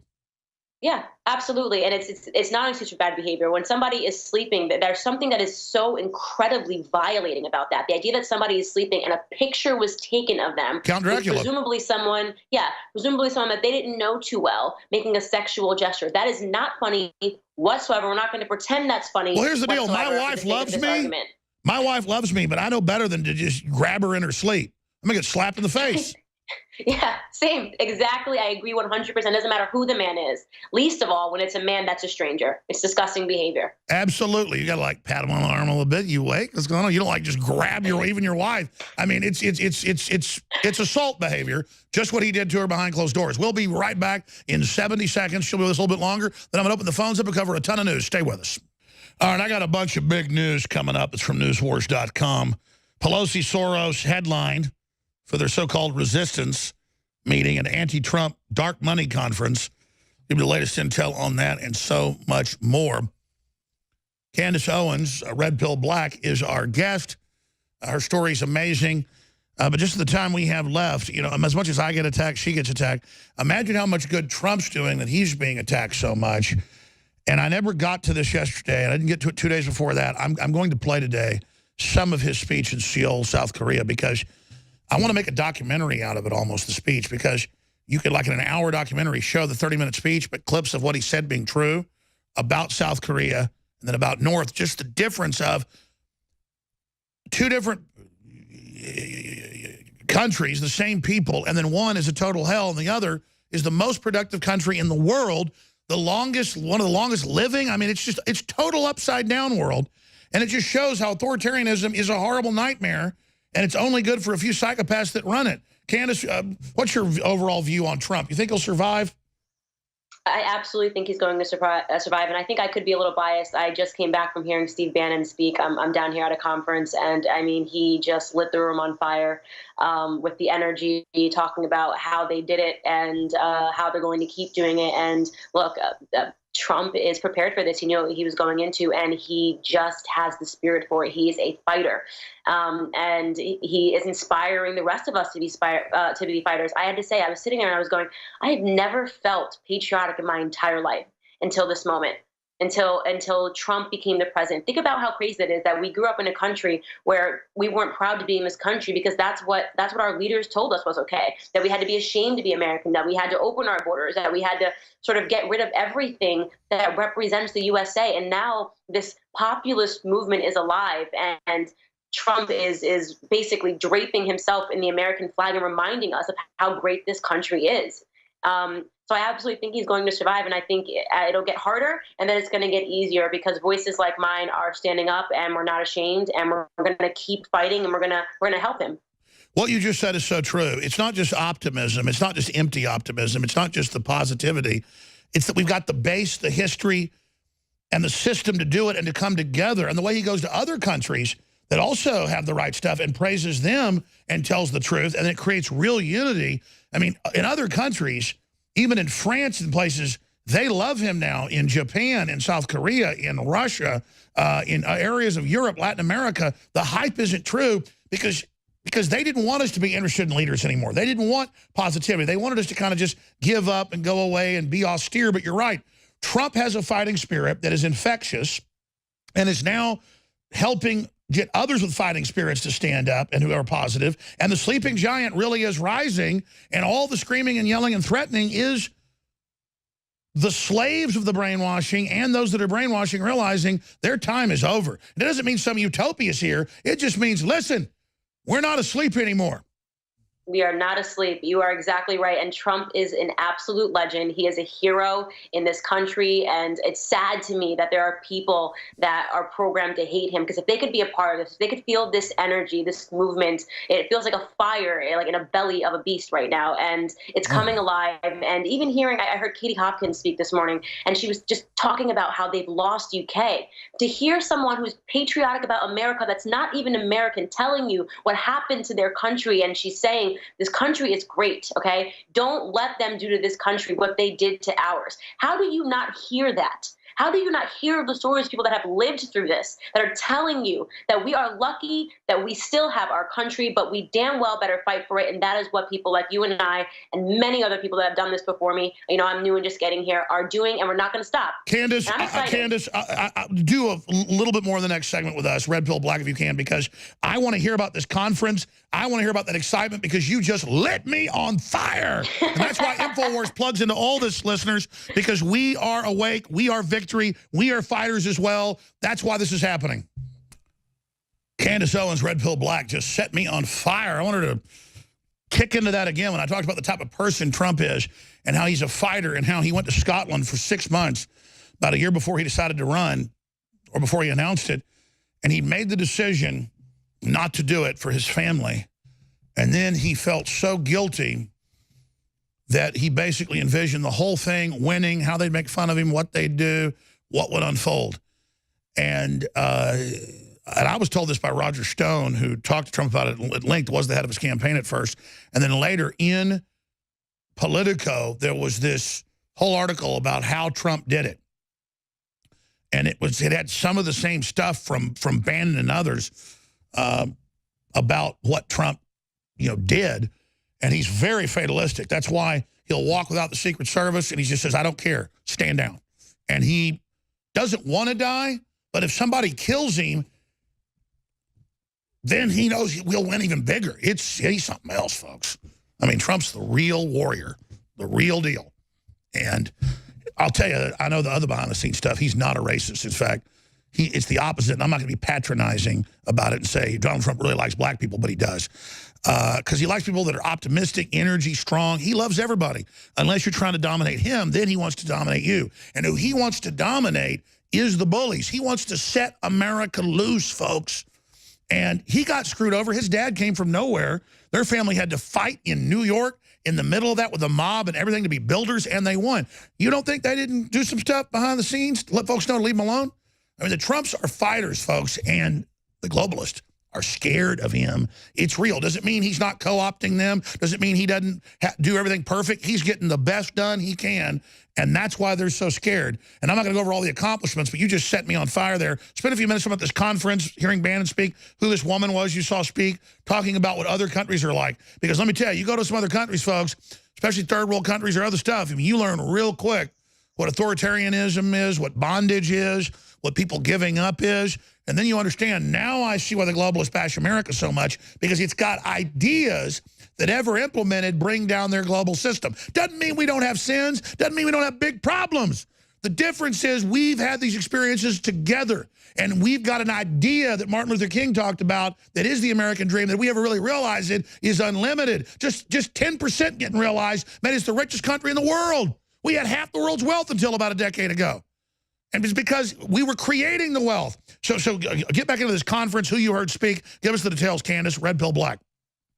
It's not over yet. I can just tell you that this is the most amazing thing, and I step over the sentiment and the emotions of what I'm feeling right now, having just had these conversations. So to take it from the top, I mean, we get in last night, and the first person that I have a long conversation with is Ann Coulter.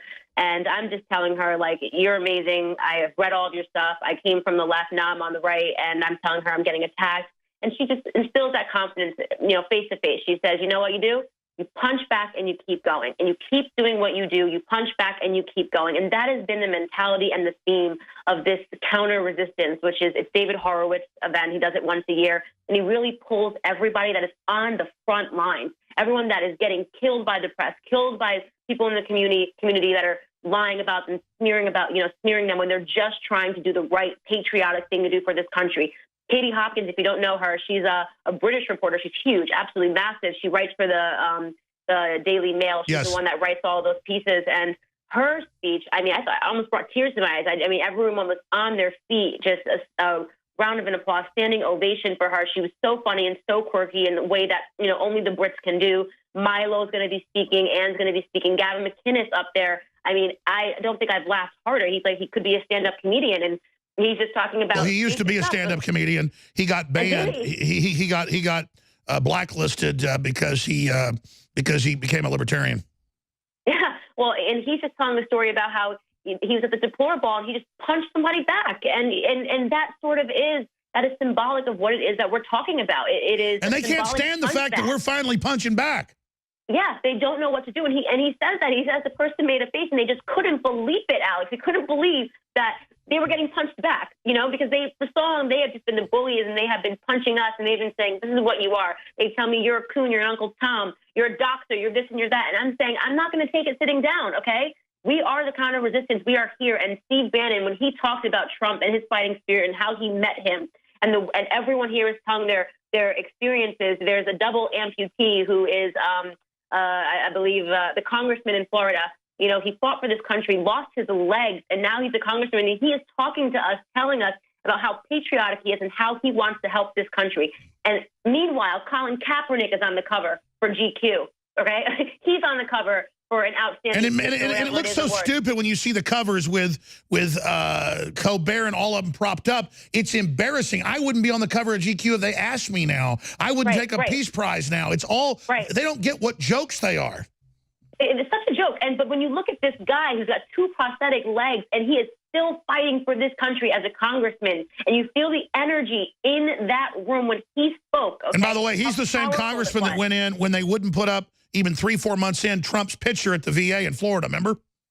Right, yes, yeah, he is just, this man, okay, is amazing, okay? And I cannot emphasize enough how amazing this man is and how he can move the room and his experience, his fighting spirit. It is that fighting spirit. That is what David Horowitz was able to curate with this weekend. If you are a fighter, if they are trying to silence you, you are here this weekend, and he wants you to inspire one another, and that's why. And that's what I need the audience to know. Weekend.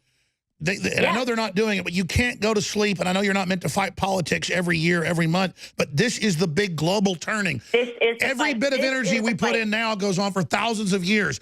Yes, this is the fight. There's no other fight. This is the fight that everyone needs to be in. Do whatever you do, whatever your talent is. If it's videos, if it's talking, if it's blogging, if it's writing, praying. Be a part of this because we are making history right now, Alex. Well, and I can't underestimate the power of prayer as well. Right. It's just we need everything, and I say that all the time. It's not just me making videos. People that support me, I couldn't do without them. I couldn't do without them writing to me and saying, "We don't believe this. Keep going, keep going." So it's. Oh, absolutely, and the things they made up about you won't even. I mean, things they made up about you were all total bull. But again, exactly, just say it's bull. Move on. Just keep getting keep fighting, punch back, and keep going. That is what Ann Coulter said to me. That is what Katie Hopkins said to me. And I said, God bless you, women, because they've been doing it for years and years and years. And I looked at myself and I said, what's my excuse? What am I upset about? This is one of many smears that are going to come. They're going to try to shut me up. And you know what my job is? To punch back and keep going and to wake up the Black community, because this is a war, okay? This is an information war. And what side of it you fall on is going to be how you represent yourself historically, because we are making history right now. I was about to say, a lot of folks have come now and we're starting to have big victories, but this is the peak of the battle we're going into. So this is the hardest time, but also the best time to be getting involved. And every call to C-SPAN, everybody that wears a T-shirt in public, everybody that is loving to their children, everybody that prays to God, everybody that supports a broadcast like this or shares a link, all of it together is a giant mountain of energy every day. Many hands make light work, folks. So again, when I tell you thank you, Infowars, the president's told me this. It's been said all over the news. They know it. Trump wouldn't be president if it wasn't for Infowars, if it wasn't for you, the audience. We were the key heart cadre in support and in information warfare and in breaking stories. We're identified by Podesta, Hiller, and everybody as the stories that sunk them. Now, again, after those stories that sunk them, they're coming after me for now. Yeah, but that's how time-space works. It doesn't matter. I've already won that battle. the larger wars here, but I've now got to deal with missiles they fired back at the time that happened. But we're here. It's all happening. And I want you to know this is history. Candace Owens, Red Pill Black. I want to talk to you again whenever you want to come on. You're wonderful. You're amazing. And I'll say it. You got a beautiful soul. We really appreciate it. That's why the enemy fears you. We'll talk to you soon. And please come on and give us a report about the rest of the event. Absolutely, I will. Thank you guys so much. I so appreciate you guys that watch Infowars. You're amazing. We appreciate you. All right. Millie Weaver just got back from the Clinton event, Hillary Clinton event, and she said she's getting stalked, getting followed, and they've broken into her phone. So I'm going to have to find out more from her during the next break. So just that's going on right before I got on air 30 seconds ago, 45 seconds ago. So all hell's breaking loose basically here in the war room. That's why I call the Owen Schroyer show the war room. I mean, that's what this is. It's like we had the Al Franken news day and a half before, but I wasn't afraid to put it out. I was just like, okay, but I got to wait, and I can't say who the woman is. I'm not going to cover it. And see, most people would want that big breaking story. I just want to be credible and actually help things and make things better. But you can see how we tweeted out just to have it on record before it came out that we had the news. Because that's why they constantly, say, oh, we're fake news, because they know, folks. We make mistakes, but we're not trying to make mistakes. We are beating ourselves up to tell the truth.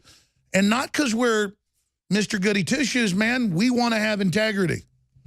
My ancestors had integrity. I remember being a teenager. You're kind of naturally nasty when you're a teenager. I'm thinking my dad and his dad and my mother's dad and my mother's brother were just Mr. America, goody two-shoes, and it wasn't an act. It wasn't. It was like they were enslaved to being good men. I'm not as good as they are. I'll be honest with you. I have a dark side. I don't let it run me, but I can see into the enemy more because I see how they see us. So that's how God works. I'm more twisted. And so I understand what the enemy's up to. But back when I was darker, I was never given over to evil, but when I was darker, I thought they were weak because they were good men. People that are into evil, they think they're so strong because they're not good people. They think they're strong because they only care about themselves. And the truth is they're weak. They're weak. But see, the fact that I have a weak side, I can understand these people. And my good side's big. That's the difference, though. That I've got all these Hillary clips I want to play. Then I'll get into their latest secret meeting. This is very, very important. I've got so many of these. Let's just go ahead and start with the first one. And it's self-explanatory. Corporate media is now behaving like questioning the Clintons is some war crime. And that, Trump wants a dictatorship, even though the Clintons tried to get dictatorships. Obama tried to put it in that they're the ones that want to censor the press. They're the ones that want to open our borders up and sign us over to the TPP and dictatorial systems. And then now they're setting it up where Trump's the bad guy. And anybody that criticizes, the Clintons wants a dictatorship. Oh, because what, you're still in the government? So we want you out of government? That's a dictatorship? Because that's how they see it. Is that it's their camp, still in power, and they're holding back the great Trump evil. Here it is. This appears to be the politicization of the Justice Department and our justice system. This Uranium One story has been debunked countless times by members of the press, by independent experts. It is nothing but a false charge that... Good pause. Look at this reporter. He looks just like the BuzzFeed reporters, like a woman that cut their hair short.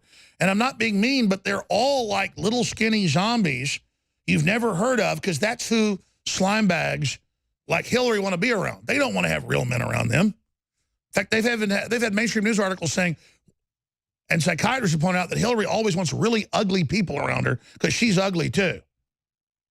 See, that's why misery loves company. But, Uranium One, it's been debunked. Even the New York Times admits it's smoking gun. You guys have been caught red-handed, but you say it's been debunked. Oh, and you never had a secret server either. You told our reporters that. Oh, I never had a server. None of it was hacked. If you like your doctor, you can keep it. Here, let's continue. Members of the press, by independent experts. It is nothing but a false charge that the Trump administration is trying to drum up in order to avoid attention being directed at them. I mean, even Trey Gowdy, somebody who's hardly a fan of mine, said that there doesn't seem to be the basis for a special counsel. And of course, there isn't. But if I try to take myself out of it, which, is kind of hard because it's personally offensive that they would do this, but taking myself out of it, this is such an abuse of power, and it goes right at the rule of law. What? As Secretary of State, I went around the world bragging about America's rule of law, that we were a nation of laws. Okay, what has Trump done? And, the justice system was blind, and obviously... cut her off. She doesn't say anything. I can't listen to it. Here's what Trey Gowdy really said. Here's the clip she's talking about. On the issue of special counsel, I did not sign. Jim Jordan's a great friend. I have tremendous respect for him. I did not sign the letter because I don't think the threshold has been met for the appointment of special counsel. And I think this is a really important point. You can investigate something without special counsel. In fact, 99.9% of all investigations in this country are done by the women and men at the Department of Justice and the U.S. Attorney's offices, and none of them is called special counsel. So there's a threshold that has to be met, and I don't think it has been met. So to say we're not going to appoint special counsel is not to say we're not going to look into something. You're saying the threshold has not been met. Yeah, at what point is it met? What do you need to get there? If you do get there. A conflict of interest where the Department of Justice and all 94 U.S. attorneys' offices are ill-suited and the public would not have confidence in an investigation that they ran. I mean, look at Bob Mueller was appointed special counsel. Some of your viewers don't have confidence in him. So the appointment of special counsel does not talismanically make people all of a sudden have confidence. I was about to say, it was done because people didn't have confidence, and it was done politically. So why do we create another political thing? That's what's really being said here. But we're getting lost here in the weeds, folks. They're all super guilty. The fact that he's saying it doesn't reach the level of special counsel, that means there's not public confidence. Well, I think there isn't public confidence in the Justice Department right now. Actually, Gowdy, I disagree with Gowdy on that. But here's Morning Joe saying Uranium One is dumb conspiracy theory. Oh, you didn't give the uranium? There wasn't a criminal investigation? Mueller didn't order its end? You're full of baloney. Here it is. We had an attorney general that stepped up and did not look like he was not going to allow, he was not going to allow our president, our Republicans in Congress, turn this Justice Department into some device for a tyrannical autocrat in the making. If he listened to Donald Trump, this would shatter constitutional norms and would be chilling. President Trump and his allies have been hammering the Clinton State Department for months, calling the Uranium One deal, quote, Watergate modern age.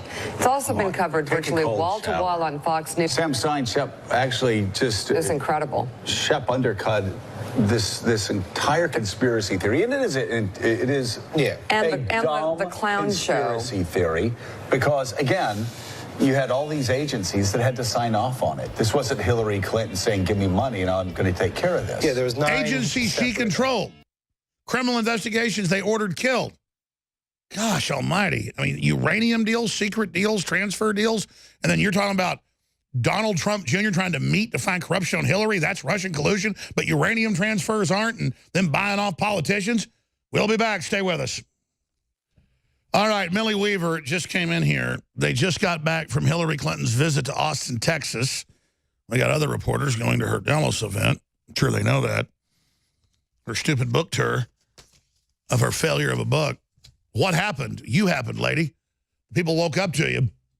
Millie just came in and told me the footage they got. Now, it was Millie 1 week before in Cleveland, Ohio, 1 week before September 11th when Hillary fell down like one of the towers and fell on her face. The media tried to cover it up, but we had the footage. They would just show her stumble and say that was it, not the rest of her falling over and being thrown on the side of the black ambulance like a side of beef, as the Secret Service said. Millie and Gavin were following her around, and they got her in the emergency tent for an hour, and the emergency stretchers We have those articles. In fact, here's some of the footage of Hillary falling down. They were at the event, and they got Hillary having to be lifted out of the ambulance again. They had to pull her up and had to physically set her up and pull her out. And you see him holding on to her and helping her upstairs, all that other footage. It's like the weekend with Bernie's when she has these seizures from the brain tumor.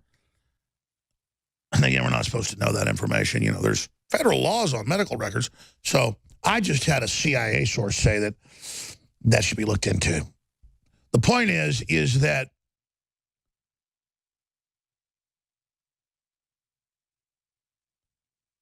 they have footage of her having to be pulled out of the vehicle, not being able to get up. And they have them calling the Dallas police, or Austin police, Dallas is next, on Millie. And then the Dallas police tell their goons, leave her alone. She's allowed to be out here on the sidewalk. So good for the Austin cops. I don't know if the Dallas cops will be so good because she's about to be there next. So this is just incredible. Now I want to go ahead and go to this next clip, but she's going to be coming on either next segment or fourth hour with myself and Mike Cernovich. But we're going to have Millie Weaver, our intrepid reporter, her and Gavin, just when it comes to devastating victories every time they go out. I mean, they've got powerful gods. And I don't mean that in a paganistic way. That's a quote from the show Rome on HBO, which is actually a real quote from Julius Caesar. He'd talk about people that kept having good success, good luck. They'd say, these men have powerful gods. And you know, the fact that good luck, God's on their side, the force is with them, they just, every time they go out, it's just fantastical what they get. So very, very awesome to have them on the team. They just continually get really powerful stuff. So, again, this is just them trying to block so you can't see, but you know, they've got the footage. They're blowing it up right now where they're picking her up and getting her up, which is what the Secret Service told us 1 month before she collapsed on September 11th last year. 1 month before, they told us that, listen, we don't know what's wrong with her. You're the one that has guessed on about her brain tumor. All we know is she's having convulsions every 45 minutes or so. She's got a black ambulance. It's got lift gates on it on the back and the front. They've got clinic things set up. She's having these convulsions all the time. And that's all we're going to tell you. So just tell everybody, follow her around, you'll get it. Well, we got her in the emergency tent the week before in Cleveland. This Dutch video guy, he was a fan. He just got back there and caught it. So the Secret Service was right. We were proven right again from our sources. It happened. Just like we told you the reported main shooter in the Vegas thing, Paddock, had gone to the Middle East with his girlfriend and had a visitor and was there days earlier and had Islamic paraphernalia and Antifa. That all came out later except for the Antifa part. Because, I mean, we got that directly from, and people say, well, wait, I thought the FBI is corrupt, but then you're saying the hostage rescue team, they're not all corrupt. A fish rots from the head. Crap rolls downhill. I mean, you're in there and you see all this Islamic stuff, and you know where Paddock's been. You've got his MO. You want to tell people you don't want to see gun owners being blamed. Because the guys that actually do the shooting in the FBI, they're former military or current military and are patriots. They don't like the politicos always getting away with murder. I haven't even hit on the news. I mean, there's usually such big topics that I literally sit here with like 200 articles probably. I bet if I count all these articles up, I bet there's 200, conservatively. I mean, just the stack's like 15. So 15, 45, 65, 70. Oh, yeah, it's well over. It's maybe 120. It's a little bit light today. Sometimes I have 200, 300. I don't know. This is a big stack. That's like 30 articles. The point is that I don't have all the answers. We've got social engineers. They admit they're doing this to us. They only operate in the dark. They operate with our tax money. They operate with corporate jurisdiction offshore that are above the law. They got thousands of labs, human-animal chimeras. Hell, that's 35 years old. Who knows what they've got now? All I know is all they talk about in public reports is how they want to get rid of the majority of the public, how we're a bunch of weevils eating up their planet. And I'm like, listen, buddy, I'm going to tell people about this. And it's not because I'm some hero. They're trying to make me take vaccines and my kids. And I know they're jacking with them. It's called self-preservation. When I see somebody else in a car wreck get out with their face smashed, bleeding, I have empathy because I know what that feels like. I know it could be my kids in that wreck. The fact that I got nerve endings doesn't mean I'm a wimp. It's the opposite. I've got feelings because that's how you get through the world, is having feelings, being connected. The globalists work to not have feelings, and they become psychopaths or sociopaths, and it's a joke. And I'm tired of these people. I don't like them. They don't produce wealth. They don't produce longevity. They don't produce anything but baloney like North Korea. And you know what I'm going to do? One way or another, if the water doesn't rise over Bear Creek or the hair doesn't lip the Admiral, I am going to shoot a special video about Trump's speech in South Korea. Because if I just air it, it's 30 minutes long. It's powerful. But if I show images and documents and clips and make it like 45 minutes, an hour long, where he builds up South Korea and shows how they're like one of the most successful countries in the world. Per capita for the average person, the biggest middle class. I mean, it's just amazing. They have the highest rate of autism, though, because they're very dutiful. They take all their vaccines. They do whatever America says. Well, that means the corrupt interests that are in America. Doesn't mean America's perfect or great or the best or the worst. We're amazing, but we're not one thing. We're amazingly good. We're amazingly bad. We're looking forward. We're looking backward. We're looking all around, but freedom comes with that. A lot of choices, a lot of good, a lot of bad, a lot of in between. But he just lays out how they are compared to the North, how it's two different universes completely, and how authoritarianism versus independence and the individual is two different universes, and how the secrets of the universe must be unlocked by the individual mind and the individual inventor from the lowliest to the highest, and that's what's going to empower us into the future. It is an incredible speech. And it documents the difference between free market and communism, authoritarianism, and libertarianism. Just briefly, if you don't buy the products we've got at Infowar store, the probiotics, the digestive enzymes, carnivore, it's so amazing what it does for you, getting all the nutrients, breaking stuff down. So you can take all the vitamins and minerals you want, so if you don't have the digestive enzymes, you don't actually get it out of there. Carnivore is a new product at InfoWarsLife.com. Goes along with our two new Flora Life daily dietary support. And then we also have the advanced digestive support. Got a bunch of great products, digestive enzyme, carnivore, the 15 billion everyday maintenance, 15 billion live probiotic from Flora Life, and then Flora Life advanced restoration, 50 billion live probiotics. It's all there. Free shipping us to the weekend. We've got a lot of new specials. The old specials had to end. We have new specials that are about to end on Vitamin Mineral Fusion, on Caveman, and more. Now, 50% off with free shipping. Some of those are a loss leader at that price. InfoWarsStore.com, InfoWarsLife.com. So CNN goes on to say investigating the Clintons is what happens in an authoritarian country. And the Morning Joe goes on to say what Joseph Stalin would do. Actually, what you're doing, trying to attack free press, trying to raise taxes on poor people, all the rest of that, that's what Joe Stalin would actually do. So let's go ahead and play a few more of these clips ahead of Millie Weaver. We're going to go into the fourth hour with Mike Cernovich, who's doing a great job co-hosting that with us, with Hillary here in Austin and where she was and what happened to her having to be picked up and propped up and brought in. New footage of this, them trying to have the cops go after our reporters. The cops said, no, you leave them alone. So a lot of good things happening there. People know who the enemy is, don't worry. But right now, let's go ahead and go to this clip. CNN investigating Clinton is what happens in an authoritarian country.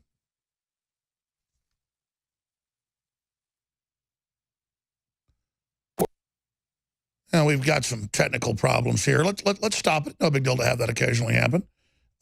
You guys want to try to reload it or just say it's not there? I'm cool either way. This happens on live TV. So that clip's not working. I've been wanting to play that one. That's a really good one. Let's re-download that one. Let's go ahead and go to the next one, dealing with the Joe Stalin stuff. So here's that clip. First of all, Michael Schmidt has we're going to get how horrific this is, what a horrific precedent this would set if Donald Trump goes after his political opponent this way, uses the Justice Department, pressures the Justice Department, pressures the Attorney General to do this. This is what happens. This is what Joseph Stalin would do. This is what tyrants have done for years, is sick their people on political opponents. But just the underlying charge, the claim here that somehow the Clintons benefited from this deal going through, it's an absence of malice moment where, you know, Paul Newman leans back in his chair and says, prove it. They're not gonna prove anything here. There's no smoking gun here. There's no nothing here that's going to prove that the Clintons somehow got money. I mean, it might look bad, but putting a special prosecutor out there is going to uncover this is so pathetic nothing and set a horrific precedent. You know, Mika, there have been times in this troubled presidency that people have stood up and actually put the constitutional republic first. You saw that with Jeff Sessions recusing himself because it was the right thing to do. You saw that with Rod Rosenstein recusing himself and appointing Bob Mueller because that was the right thing to do. And in doing that, that was a bunch of cowardice. Everything else these guys have done or will do, those were shining moments where they put the country and the Constitution first. Now it's game on in the Justice Department, and it's time. What about that dead intern in your office? The Justice Department to do the same thing, stand up for the rule of law, stand up for the Constitution of the United States. Oh, which you're always trying to destroy? Constitutional norms. And by the way, look at Joe Scarborough. You know, I don't believe he's really an alien from Mars, but in Mars Attack, the girl has the beehive haircut because she's really an alien. I mean, is he really an alien gray? Let's put him back on screen. I'm being sarcastic. He's going to say, Jones believes Scarborough is an alien. Just what a bozo the clown. And then you've got Mika Brzezinski and her war criminal father, you know, sitting there. And it's like, it may look bad they got money from the Russians and gave them all the uranium, but they got the government to say it was legal under Obama, so it's okay. And then they have the FBI kill an investigation. He just sits up there bumbling. This is what you get when a dead intern's found in your place. And then forever after, you're just this creature. Look how pathetic they all look. I mean, almost no one even watches these shows. And now he's going with this David Brock look where he has this big bozo hair. I am from Mars. I am here. Planet is ours. And we're just supposed to bow down to this guy. I'm so sick of him. Pathetic. Oh, look at this little sniblet of news. Pelosi Soros headline, anti-Trump dark money conference. That's up on newswars.com. The Democracy Alliance. You know, they're not funding the Arab Spring or overthrowing the Iranian government trying to cause a race war. A dark money organization of prominent far-left donors that have all pledged to funnel money to approve left-wing groups to resist President Trump, close quote, traveled to California's La Cosa Resort Wednesday to attend their 3-day fall summit with Pelosi, Soros, each set to give speeches. That's the News Wars headline on it. But notice, 7 of the 10 richest members of Congress are Democrats. Yeah, I've seen the statistics. The Democrats have 5 times the wealth of the Republicans in Congress. Just like all the top globalists, Warren Buffett, Bill Gates, Jeff Bezos, Ted Turner, just all of them are Democrats. Because they're globalists. They want to wreck everything, take over, flood us with cheap labor, tax exempt, but they want to raise taxes all day so there's more middle-class money because they get bailouts and stuff. Warren Buffett, biggest recipient of the 2008 bailout, $487 billion that his company and he got something like 50. Pull up the McClatchy headline. It'll say in the subtitle, he got 50+ billion himself in one day. I'd buy that for $1. Boy, I'm glad he's a liberal. Hey, I get all your tax money and fund third-world slave factories, but as long as I say I'm liberal, look, he always poses because he owns Dairy Queen with an ice cream cone. So, there you go. You tell the average leftist, you know, the really rich people are for globalism and are leftists because They don't want you to have any money or any future. Oh, shut up, you KKK member. I heard Tom Brokaw say you were a Nazi. Really, did Tom Brokaw show a clip of that? No, because Tom Brokaw is a joke. He looks just like George W. Bush now. He's like, Tom Brokaw here. Hey, I got a word racist. He a racist. Right here over here. Like, oh, not Tom Brokaw. Dun, dun, dun. It's kind of like in Gladiator. He's already beaten all the other gladiators, so they bring a guy out of retirement from Gaul, and he's like, you know, dun, dun, dun, and they got like 6 tigers after him, and this guy, they still can't beat him. So, like, but for me, out of the gladiatorial deal comes Tom Brokaw. They had the other one come out of retirement, Ted Koppel. It's like, if you grow up watching these guys, they're like crypt keepers. Yeah, I'm here to defeat you. It's like, oh my gosh, if he calls me a blue-blooded baboon, it must be true. Tom Brokaw just called me a Chinese jet pilot that dropped out of a baboon's butt. Look at the smugness of him. He's got that same narcissistic mental patient look that George W. Bush has. It's like, I'm successful. I'm somebody. All right, they did get the clip, Intrepid Crew. Here's the clip of them saying, CNN investigating Clinton is what happens in authoritarian countries. They're investigating Trump, made up crap, shut down the press, arrest Alex Jones. But when we say investigate them, oh, that's authoritarianism. Here it is. You have to also do it in context. Back November 22nd. Sorry. That's Cuomo. Remember, we're allowed to read WikiLeaks. He said, you're not. And if you do, we'll arrest you. Sorry, let me get back to Cuomo. He also said, let your daughter shower with men and let them see their genitals, or you're sexist. You're against trannies. He said that. So back to the guy that thinks that full-grown men should shower with your 12-year-old daughters. Here he is. You have to also do it in context. Back November 22nd, after the election, the president was asked about this. So you're going to go after the Clintons? Because you kept saying you were going to do it all during the election. Here's what he said. Here's what he said. Well, when it goes up, I'll read it. There it is. So, look, I want to move forward. I don't want to move back. And I don't want to hurt the Clintons. I really don't. She went through a lot and suffered greatly in many different ways. And I'm not looking to hurt them at all. Yeah, that's him trying to be gracious. So that's where this started. Now, by the way, pause. I told him days before that, they're going to play possum and come at your neck, sir. And I told him that about 10 more times. And now the president does listen to what I say, even more, because every bit of it came true. Sorry, let's go back to Cuomo. Well, because of what's been going on with him, Jeffrey Toobin, do we see a very different posture now being motivated by the U.S. Department of Justice? You know, I don't want to be Chicken Little, but you know what? This is what happens in authoritarian countries like Turkey and Russia, that when a party takes power, they start criminally investigating their opponents. I mean, that's what this is. That's what you've been doing to Trump. What hasn't happened, as you just pointed out, Chris. But, you know, we're talking about the Clinton Foundation back in the 90s. This is the 90s. It's ongoing now. They just robbed Haiti of all the money. Again, they've just done it. They've started it. They've done it. And then it turns around on them, and they're just totally freaking out, going, this is authoritarian. Stop it. Fourth hour coming up with the new Clinton footage. Hillary having to be helped up. She can't even set up. Exclusive footage. Hour number 4. It's huge. Stay with us. Spread the live links to everybody. We're getting ready with this bombshell Hillary news footage we just got of her having to be helped out of her car. Ties into her collapsing with Millie Weaver and Gavin Wentz. And, of course, hosting will be Mike Cernovich. But first, here's a few minutes of Paul Watson yesterday on with Gavin McInnes on Get Off My Lawn. How we doing, Paul? Good to be here, Gavin. How's life? You're killing it.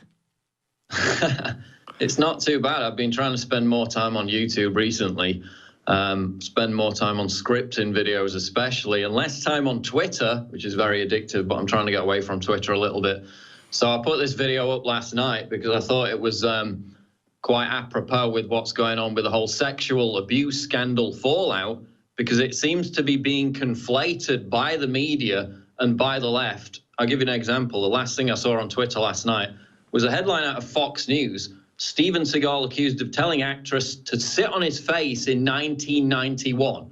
So they're talking about, this was a conversation over the phone, Gavin. Like, he didn't even say it to her face. She said no. That was the end of it. Whatever else Steven Seagal may have done, It's like the world will keep turning despite this apocalyptic bombshell from 26 years ago. And that's what I talked about in the video that I put up last night, the new sexual Puritans. So the process that we're seeing, they're conflating all these like vague allegations, men clumsily approaching women being rebuffed, and then taking it and conflating it with actual sexual assault of the Harvey Weinstein variety. So you've seen all these top feminists over the past couple of weeks, Lindy West being given a platform by the New York Times, Helen Rosner, Kate Harding, Matt McGorry, the actor on CNN, basically saying, oh, look, this proves what we claimed all along, that all men are misogynists, all men are perverts. Look what's happened, we've been proven right.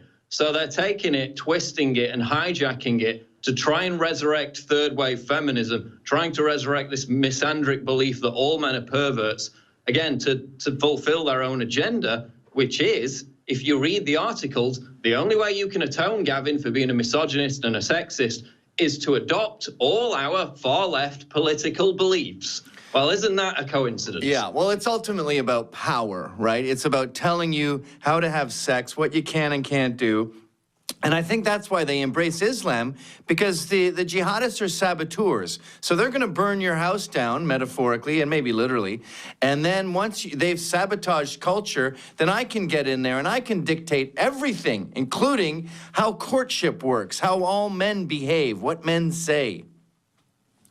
No, I mean, they make a list. There's a big Medium article which went viral by Helen Rosner, sorry, and she lists it. She says, right, now you have to support Black Lives Matter. You have to stop watching non-ethical porn. You have to stop using the term social justice warrior and feminazi. You have to support abortion. You have to be quiet as men. Otherwise, you're on the same team as all these evil sexual abusers. So it's completely transparent what they're doing. It's like the professor with the New York Times op-ed yesterday, you know, should I let my kid be friends with white people? You read his article and it's like, yeah, you should apologize for being white. And by the way, that's not enough. You also have to adopt all my far-left political beliefs. So it always comes back to that over and over. So it's a simple power play, like you said. It's so transparent what they're trying to do with this. Well, his wife is white, by the way, that guy.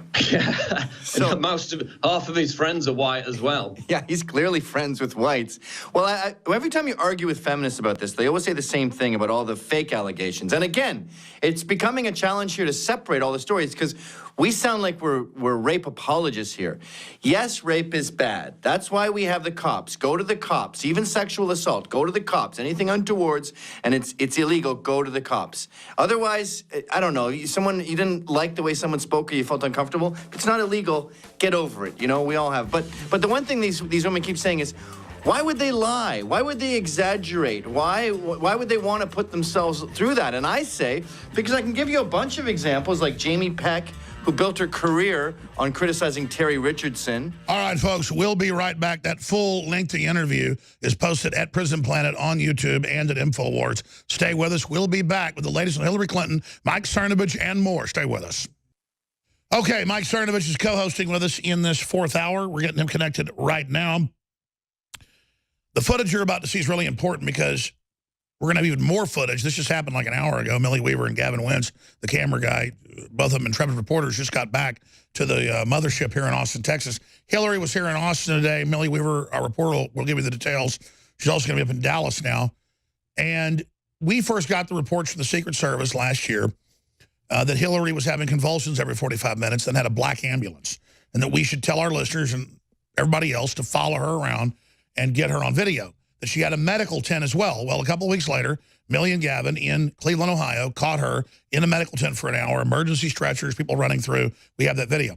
A week later, on September 11th, a month after we broke this news that she was having convulsions every 45 minutes, she fell down on 9/11 in New York. The media only showed her wobbling, didn't show the fall, and said we made it up. But despite the fact they pulled it off the internet, the video kept getting uploaded, they had to back off. That was a real Waterloo for mainstream media. So you went down there today. I don't know if you were wearing your Bill Clinton rape shirt. I most definitely was. And I triggered a lot of people. You would not even believe. There were a lot of Austin liberals out there lined up to see Hillary Clinton. And she was very secretive and elusive. you know, when she even first pulled up, they had a garage that would shut so that you wouldn't capture or see her getting out of her car, as to maybe hide if she were to stumble or fall. You never know. But it was very handled. You had her whole staff there, like a bunch of cult members. And yes, I did get harassed by her staff. They were stalking me, following me around. One of the private security was even pushing up into me, and I had to keep telling him, stop, I do not want you touching me. And by the way, by next hour, you guys just got back in the last 45 minutes, you'll have all the video downloaded and ready for the War Room with Owen Schroyer. You're going to be able to show all this. But you were telling me that they called the Austin cops, but the Austin cops, when they got there, what happened? Yeah, I was like, please call the police. We're on a public sidewalk. I'm allowed to be here talking to people that consent to talk with me. And guess what? They brought the police, and the police were totally cordial, and they ended up telling Hillary's psychotic staff, cult member staff, to back off. You can't be in my space. You can't be touching me and pushing your body up against me. Yeah, this is Texas, and I'm sorry to say I did in New York, where the police a lot of times will actually back the Democrats, you know, being anti-free speech. And of course, people can't see it on radio, but you have the rape shirt down there of Bill Clinton, which became iconic in the election. And we had the contest exposing Bill Clinton's a rapist that probably turned the tide of the election. It was our audience taking action that did that. But alone, you having her coming out of a deal and them holding her up and holding her by the arms, clearly not just guiding her, but holding her up, thinking she may fall any minute, fits into the photos of her being helped up the stairs, or her falling down on her face, or her being helped out of the vehicle, or into the vehicle. And Donna Brazile saying they looked at replacing her with Joe Biden because of her health. And, you know, they had people stopping the front of the line from coming into the building. So they were waiting for Hillary to get out of her vehicle so that they can then have her stumble her way into her chair in her seat, and then allow people in so that she could be sitting in a stationary position while she's signing and autographing books. And essentially, you know, we're seeing somebody having to literally lift her. It looks like the guy is lifting her up out of the car. And again, they tried to hide around the corner. They tried to hide inside where they parked her. They're being very, very secretive. But just like the Secret Service told us, there is a black ambulance vehicle that she uses. Now, have we gotten Mike Cernovich on yet? Okay, great, because I want to get Mike Cernovich's take on this before we go to the footage. He's supposed to be hosting this hour. I appreciate him letting us run into what he's doing at Cernovich on Twitter. Mike, we've been on this from day one. Obviously, we see the whole collapse of their structure, the elite turning against the Clintons. You're going to be getting into all that coming up. But what do you make of the new footage we've got that we're about to premiere of them clearly hiding her around the corner and trying to hold her up under her arm, you know, like she can't walk by herself? By itself, you'd say, but you added to all the other evidence. This is amazing. Yeah, and then she broke her foot by tripping down the stairs, the multiple falls, the Scooby van. People can go back and see that you and I and others had talked about the Scooby van, and they call this, of course, a conspiracy theory, and even worse. But that was from Secret Service sourcing. Everybody knows that within her, because again, it's all a drill. It's all orchestrated. Well, that's right. And even at her campaign events the last few months of last year, they would all circle her, and the crowd was in on it. I mean, we now learn we were vindicated. This is true. This is happening. You know, Donna Brazile also talked about how cult-like Hillary Clinton's staff is, and I can attest to you that I've been to multiple rallies, multiple Clinton speaking events. They are extremely cult-like, and even today, they were cult-like in the way they harassed me, stalked me, told me I needed to leave while I'm on a public sidewalk. They're cult-like, just like Donna Brazile said, so why wouldn't Donna Brazile's testimony on Hillary Clinton's ill health also be correct? And again, if you're a TV viewer, we are rolling this video here. And we have it slowed down. There she is, literally, it looks like being held up, her arm. And then she's like, oh, look, there's cameras, so they take their hand off. Do you see they're shutting the gates? They were trying to shut the gates and hide her completely walking into the event. They did not want people getting footage. I haven't even seen this yet. It's brand new. You're seeing it for the first time. Wow. Yeah, no, I thought, because I saw earlier on Twitter that Hillary had still been traveling in her big Scooby van, and they were walking her behind the van while a bunch of fans were surrounding her. And as you know, that was standard operating procedure, was they would say never let anybody get her on camera. And by the way, where is that on Twitter, Mike? Is that at Cernovich? Did you retweet that? Because we want to show that right now to give us different angles of what happened. Show it. Tell us where to go. Yeah. So Jack Posobiec had that on his Twitter account, where it shows Hillary being escorted to the back of her big Scooby van. And I thought that was the video we were talking about because as we know, the media doesn't go behind the van because that's when they have to lift her up and prop her up. So if you ever watch footage of her getting into the van, they always escort her to the other side away from the camera. Sure, and you see them in the shot as they're trying to close the gate. She's like, hey, look, and they're holding her up, and then they take their hand off. I mean, she is really ill. Yeah, exactly. So yeah, I hadn't even seen that video. I thought you were talking about this other video that I'm looking for, and I'll retweet so that it's at the top. Yeah, this is startling, actually. Can we watch that video? Yes, let's roll that video again for TV viewers. Radio listeners, Infowars.com/show. This was literally shot like an hour and a half ago. Millie got back like an hour ago, and you can see it where they are holding her, not just touching her on the arm, but holding her up under the elbow. She sees it, so they start closing the gate to basically cover up what's going on. You know, when a lot of times when guys are being gentlemanly and they want to help a woman, like just to be cool. No, you don't grab them by the arm unless you're Joe Biden. Hand and like gently, and then it's like, oh, here, let me help you. You don't like here, little lady, unless you're Joe Biden grabbing a little girl. Yank you up by your arm. You know, she needed help, obviously, getting out. Yeah, we found the video, so I retweeted it to my timeline. So as you can see, they're escorting her to the back of the van because they don't want to see anybody have her lift her up. So it's amazing. We're going to show that when we come back from break. Here's the footage. Hillary's still traveling in what appears to be a modified van. I mean, look at her hobbling out. She's got a boot on. That's what, Gavin, we have footage of that boot, too. So there's the boot. I mean, she looks like she's a person in a nursing home. And then there's the ambulance. There's the black ambulance. And then she still thinks she's going to run for office in a couple of years. Well, she's walking with a limp.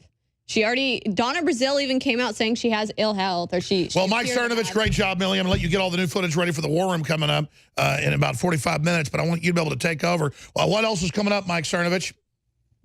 Oh, I didn't know. I thought I was riding shotgun, or you were. We'll be happy to ride shotgun if you want. We just don't want to hog your hour. You got a lot to cover. No. I like the panel discussions anyway because tell us what you want to get into then in the next 45 minutes. Yeah, well, you know, I think that video that you drew on was big. I think that the sexual harassment scandals are big. The Hollywood stuff is big. I mean, there's so much to talk about, man. Sure, but let me just say this. I hadn't seen the footage that Posobiec just put out. I mean, clearly she's being helped out by them there. It looks like, I mean, I'm not being mean. My grandma just died. The point is, she looks like a nursing home person. Yeah. And the point is, this is the elite creature, and then Bill Clinton looks like the crypt keeper. I mean, it's like Cousin Lurch, and, you know, we'll talk about it all with Millie Weaver, Mike Cernovich, and more. They're getting all the footage ready. We got a bunch of it. Hillary having to be held up in Austin, Texas. Stay with us. And Mike Cernovich and Millie Weaver. Millie just got back like an hour ago. There's more footage coming up this hour, more footage on the War Room with Owen Schroyer and Roger Stone, and Mike Cernovich is one of the contributors as well. Mike Cernovich is hosting this hour. I'm getting out of this segment, even though I'm invited, because I got to go look at all the rest of this footage, and I'm going to be listening to Mike. But if you missed it, here's the footage. You tie this in with all of her other collapsing, that she still has the ambulance, that she's hobbling around with a boot on. I mean, she looks like she is basically living in a nursing home. And look, she's an evil woman. They tried to cover up her illnesses, but we're slowing this footage down. There was one car, Millie was saying, behind the motorcade that got in late, so they were unable to close the gates to cover up what was happening. Let's back that up again. And Millie and her cameraman, Gavin Wentz, caught it on tape as she's being lifted out of the black ambulance, which is a mobile ambulance, but black, so you don't know it's a black ambulance. This is simply incredible. Millie, tell us about this video. Narrate this for radio listeners and what else you saw. Well, you could tell that by the way they were having her come into the back end of the bookstore, they were trying to have it very discreet and private. They even had gates that they could shut so that you wouldn't see it. But like you were saying, there was a tail end of the motorcade that came in late, had some problems trying to shimmying through the gate. And that's what allowed us to capture this footage. But she could have clearly been dropped off at the very front entrance of the bookstore, and she could have waved to her fans who were sitting out there, sitting on the floor, probably waiting for hours to come see her. But that's not what happened. She had clear as day being lifted out of a vehicle. That's right. Which was what the Secret Service told us. She's got to be lifted out of vehicles, put back in.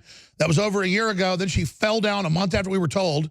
And you've been on her tail, you and Gavin. That's right. And her staff was so cult-like. I mean, look at them all standing around. I mean, obviously you have people there, but this guy here, he was one of the ones that followed me around. The guy with the beard followed me around the entire time where I was, along with that other security guy in the green. And they were the ones harassing, following me, pushing their body up against me. And what did the Austin police say to him? The Austin police told him to stop. They said, you need to keep a distance from her. And I was very grateful for the Austin police. And even Hillary Clinton's crazed female staff members that came and told me I had to leave right now because I was harassing and hurting people's feelings and offending people. They didn't seem to care that these guys were kind of manhandling me in a way, and that they threatened, we're going to call the police. I said, please do call the police because I'm allowed to be here. This is the public. Well, this is Hillary, again, like the Secret Service told us over a year ago, having to be lifted out of vehicles. Mike Cernovich, the Donna Brazile, all of it coming out, the establishment turning against the Clintons. What does this signify to you? Well, I would like to know if the media, the New York Times, is going to report that a female journalist, Millie Weaver, was potentially assaulted in a major attack on the free press by Hillary Clinton's people. I think that's very interesting that it's okay for a conservative or independent journalist to be manhandled by Hillary Clinton's entourage. By Hillary's goons, who we know have gone after women before that have been abused by Bill Clinton. And it's not the first time. It's not the first time. I've been to her other rallies during the campaign season, and her staff was always really crazy and attacking me. Mike, what does this signify to you, though, the whole establishment turning against the Clintons? What does that signify? Well, they're trying to regain the moral high ground, which they lost by defending Anthony Weiner, Al Franken, Frankenstein's monster, Kevin Spacey, Weinstein, the whole thing.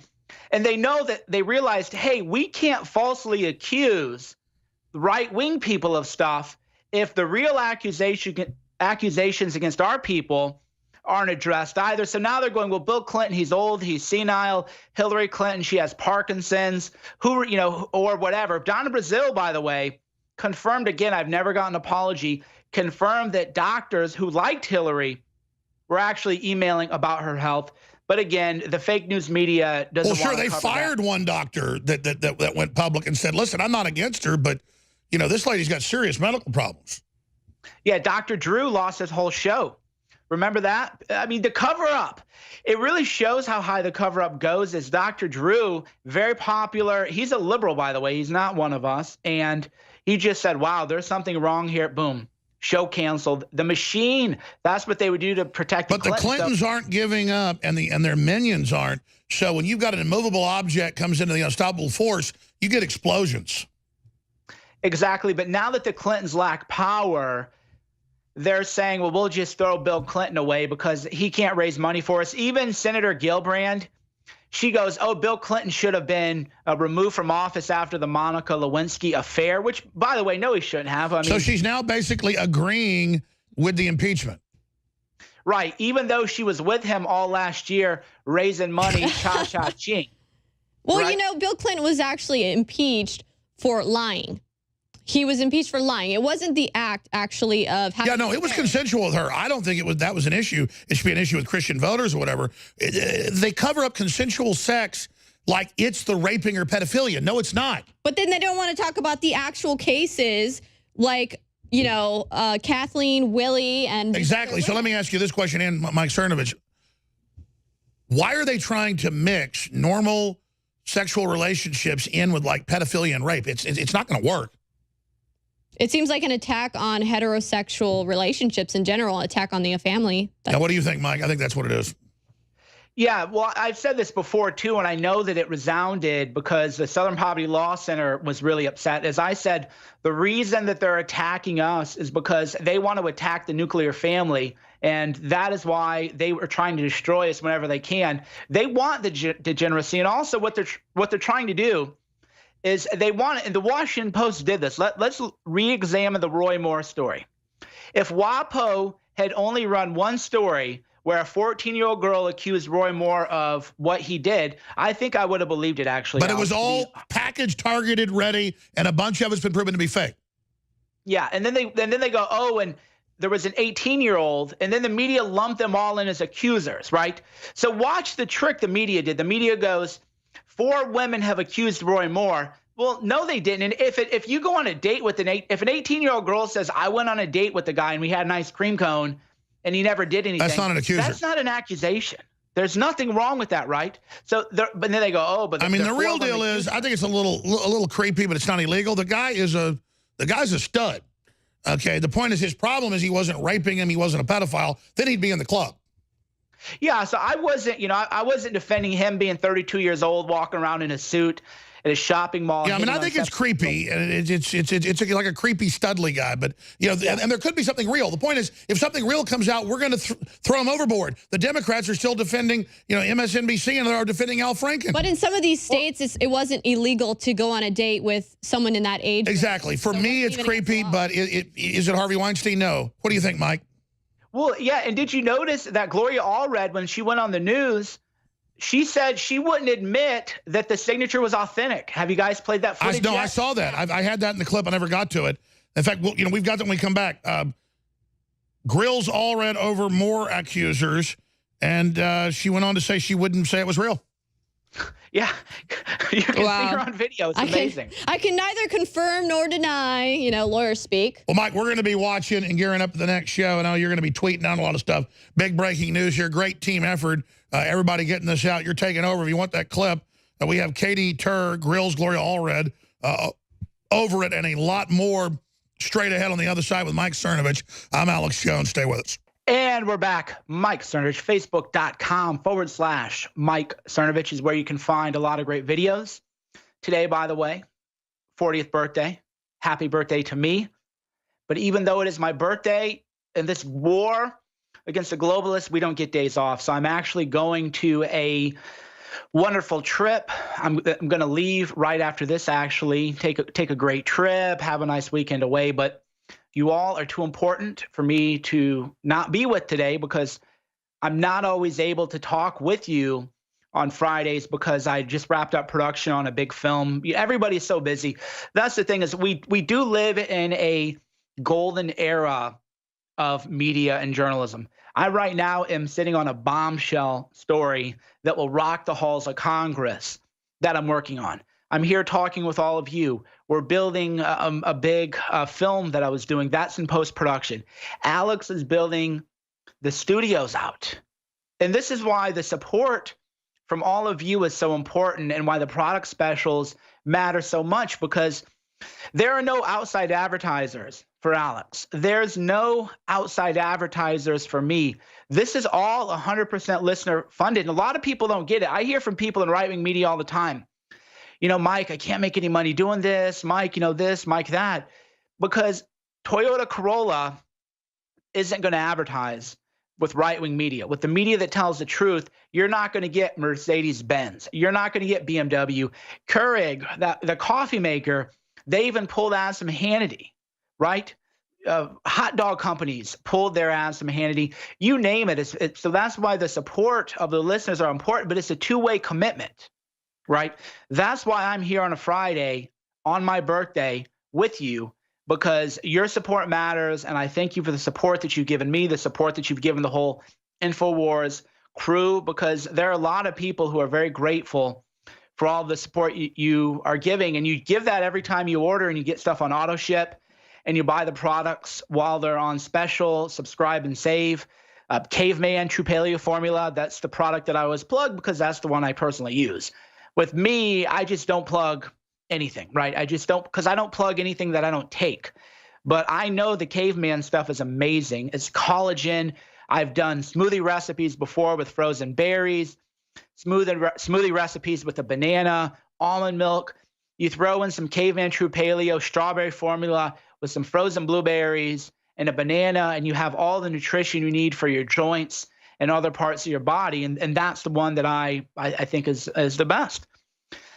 And so thank you again for your support. And let's get back to, well, that is fun, by the way.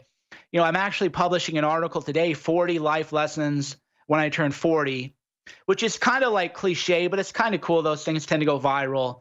And we do want our message of positivity to go viral. I really don't like that people don't realize how positive and upbeat and fun Alex is. You see a side of that on the show, But, you know, what we're doing is warfare every day, warfare against the globalists, warfare against the pedophile Hollywood establishment. Very important to remember, though, to spend time with your family, to reflect, to be good to one another. That's ultimately the message from me, the message from the whole Infowars team is we want to make the world better. The fake news media, they have to lie about us, actually, to make us look bad, because all we want to do is make the world a better place. We want you to be healthier, wealthier, wiser, and every day. And that's why we share real news, where I got to give credit to NBC. I never thought I would say this, but NBC did some real journalism. And this video you're about to watch, I couldn't believe I watched this on NBC. I'll be completely honest with you. This video you're about to watch, a journalist named Katie Tour actually does real journalism and confronts Gloria Allred about potential forgery accusations. So I want you, if you're at home listening very, very attentively, and if you're watching, to watch attentively. Let's play that clip, and then let's analyze it once it's over. At this point, I have no reason to believe that what he wrote in the yearbook is anything but his signature. Does your client, Beverly Young Nelson, remember him signing it? She remembers she remembers being with him. It was on the counter. She alleges that he took it, that he signed it, and she was thrilled that he had signed it because, as far as she knew, he was a DA, and that was an important position. So she saw him sign it. I don't think at the time she had a clue whether he was an assistant DA or a DA, but he signed it, she took it.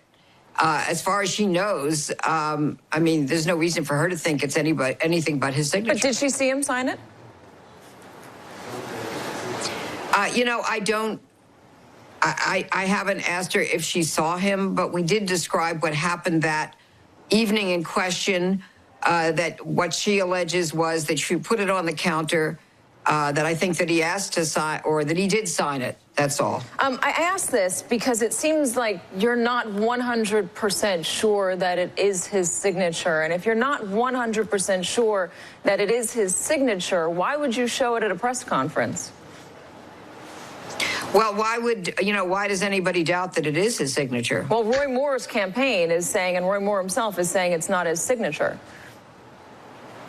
Well, he has a motive to say that, and let him prove that it's not. We have offered to provide it to an independent expert at the hearing, which would be held in Washington, and we have allowed it to be examined. So have you gotten any response from anybody in Congress? I have no reason. They have not provided me any evidence to suggest that it is not his signature.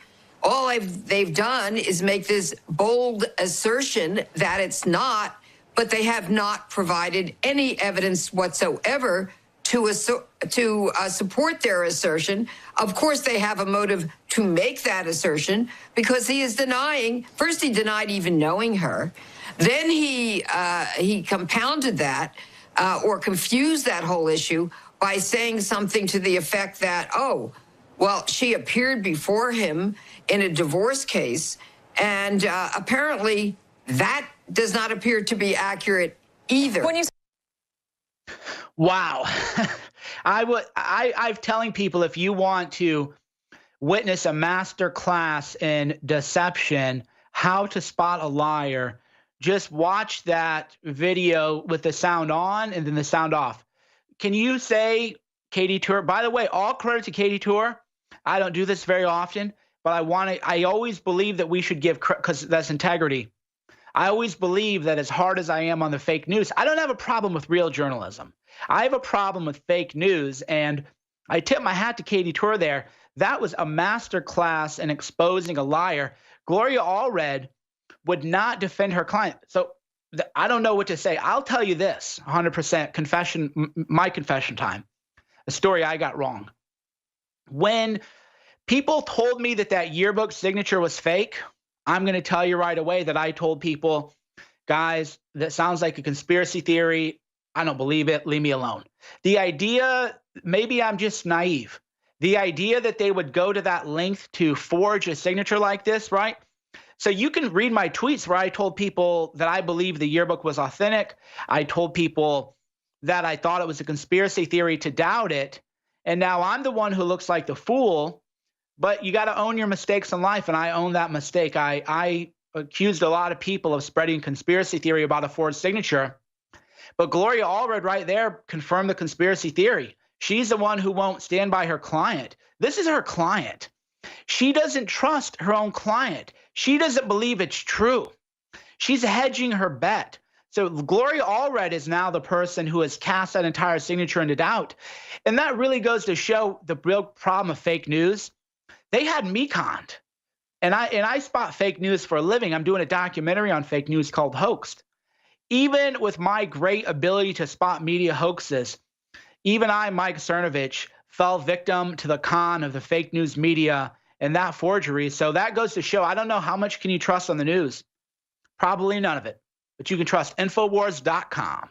And we're back with the final segment. Mike Cernovich. You can find me at Facebook.com/Mike Cernovich.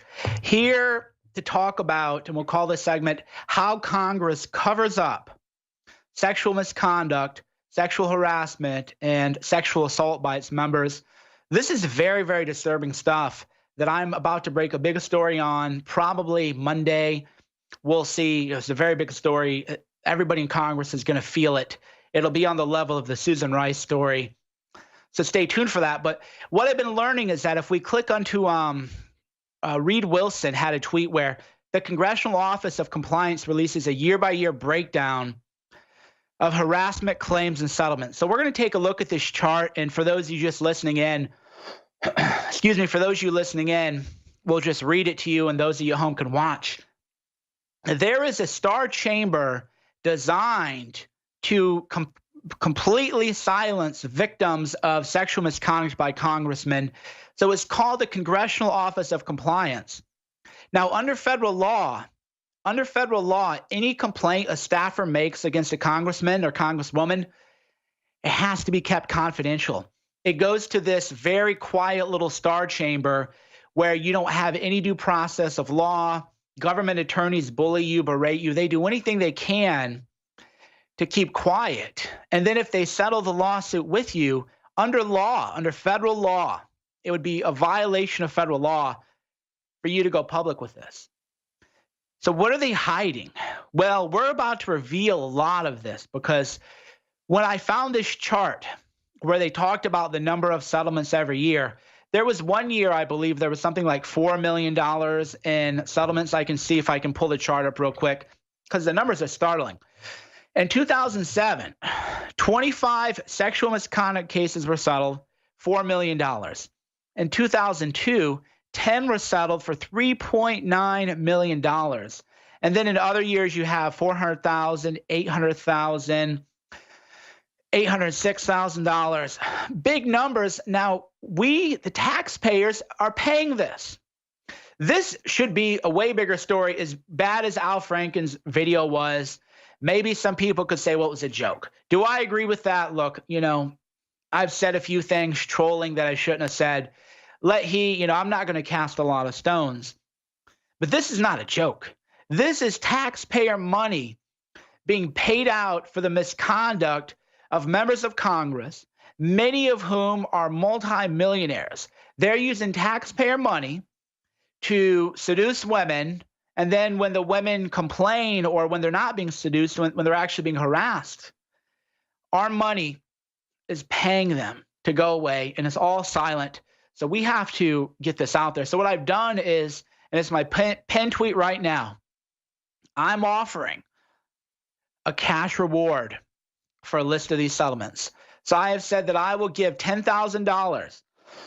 I would give $10,000 cash, Bitcoin, check, whatever people want to do.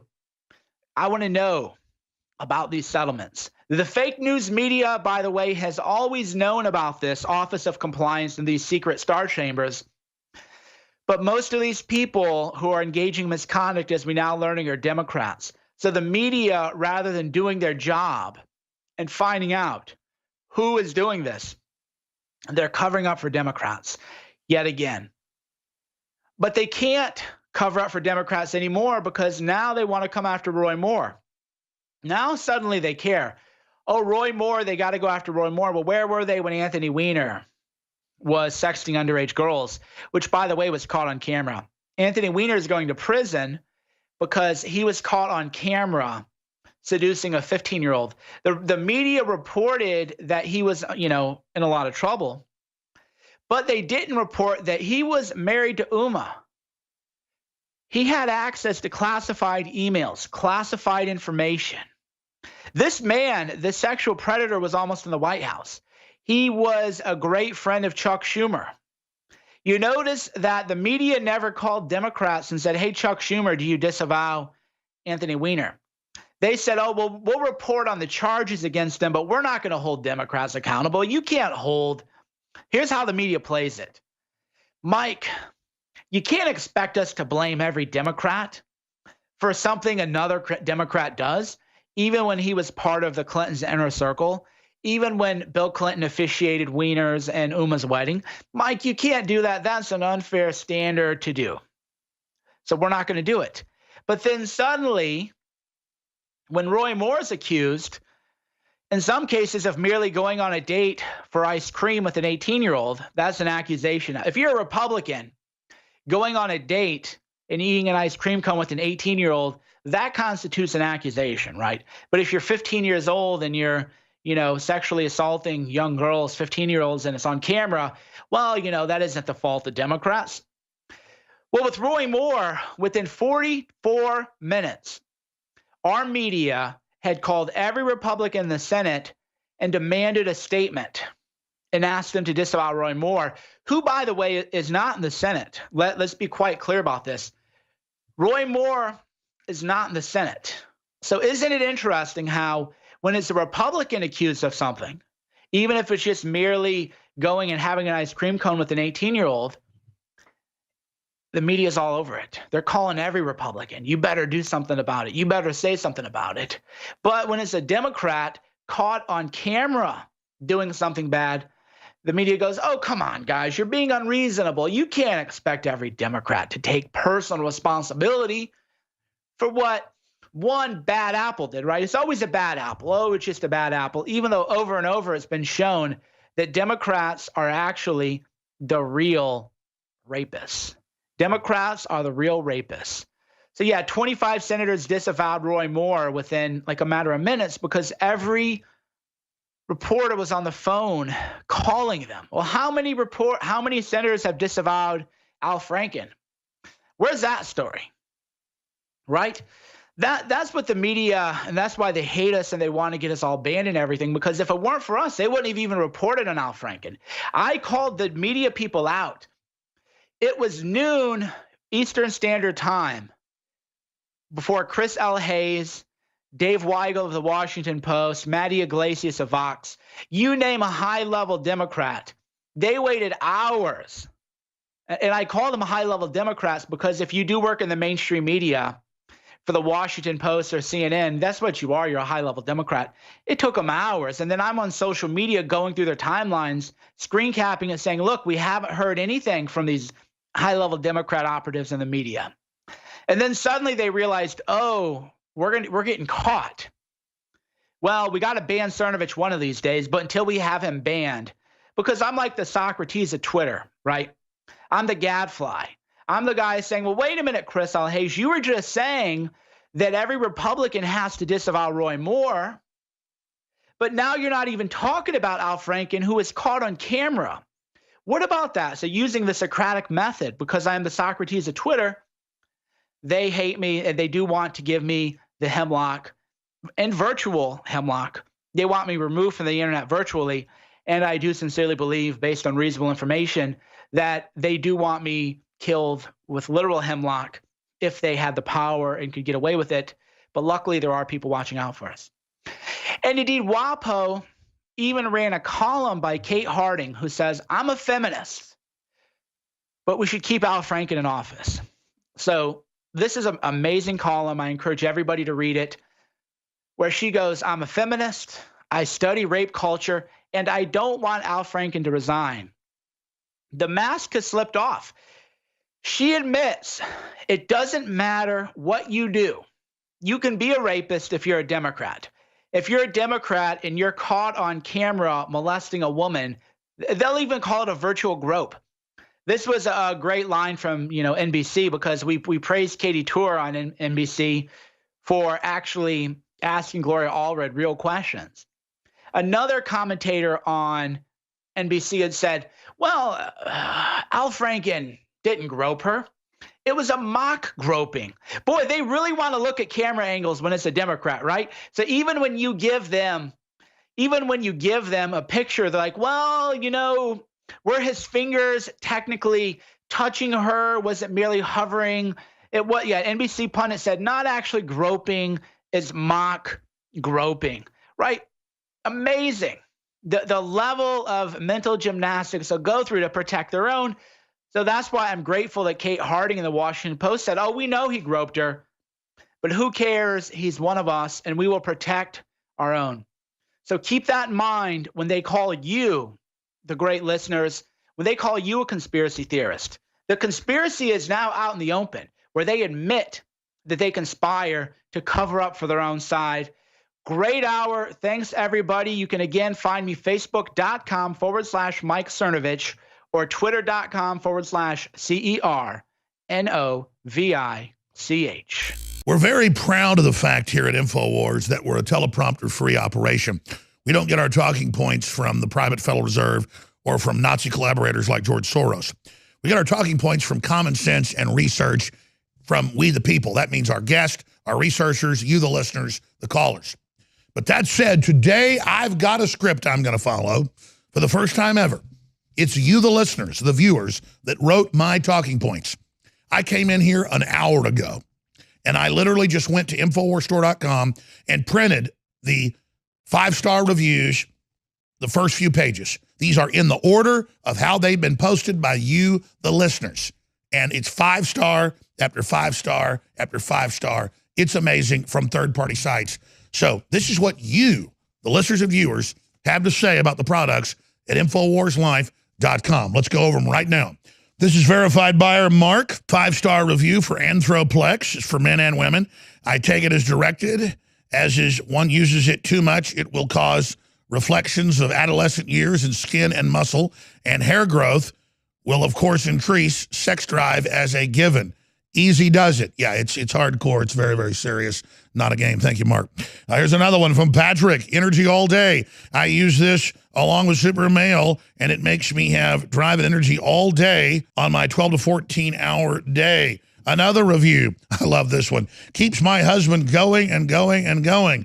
This must be the stuff the Energizer Bunny is on. I guess that's some fine lady using her husband Adam's account. Here's another one, ladies and gentlemen. 5-star review for Winter Sun Vitamin D3. This product is amazing and will keep you from the winter blues. I don't get sick. Last winter while I was taking this for the first time in my life. Amazing product. Again, tastes good as well, they say. Here's one from Brian. I love this product and I live in Wisconsin. Thank you all. It's time that we turn the clocks back and lose the sunshine. I love this product, and I am a night owl. Every night owl should have this product. I will buy this product as soon as possible again. And I should add, that's a great name for this product, not just for the winter, but for night owls as well. In fact, it should probably be called Night Owl. Night Owls, Winter Sun, or Night Owls get sun in the winter. Okay, I'm going to stop. I said I'd shut up. But back to the script. Liquid Sunshine's what they call it. I love that name too. I will be using this product for 2 years now. It's wonderful out in the Pacific Northwest to get this Liquid Sunshine. Patrick, thank you for the support and for the review. You make it literally possible. Continuing with Silver Bullet, the highest quality 30 parts per million colloidal silver out there. Dale, should be called Magic Bullet. Oh my gosh, the listeners are so much smarter than me, and I'm not being patronizing. But kind of that's what a Silver Bullet's supposed to be, though, kind of. So I've been using Silver Bullet colloidal silver for years now. This was the first product I purchased from Infowar Store. Whenever I feel the first stages of cold or sore throat coming on, a dose of Silver Bullet colloidal silver has always ended it before it starts. I've been giving it away for family and Christmas and birthdays since 2015, and it's worked for everyone. It has become an expected gift for our family. And that's why we get you the best products, because we want the repeat customers. It's all a win-win. That's an awesome review. Thank you, Dale, for your support and for what you've done for your family as well. We only got 20 seconds left, folks. I can't get to all the other Silver Bullet reviews, the Caveman reviews. They're all 5-star. They talk about the meal replacement, how great it is, how it blows them away post-workout, pre-workout, taste, okay, they say, but it's the results that really matter. Best post-workout ever is what Andrew says. Find it all, folks, at InfoWarsStore.com or InfoWarsLife.com. You can't lose because you're funding the second American Revolution, and I salute you all.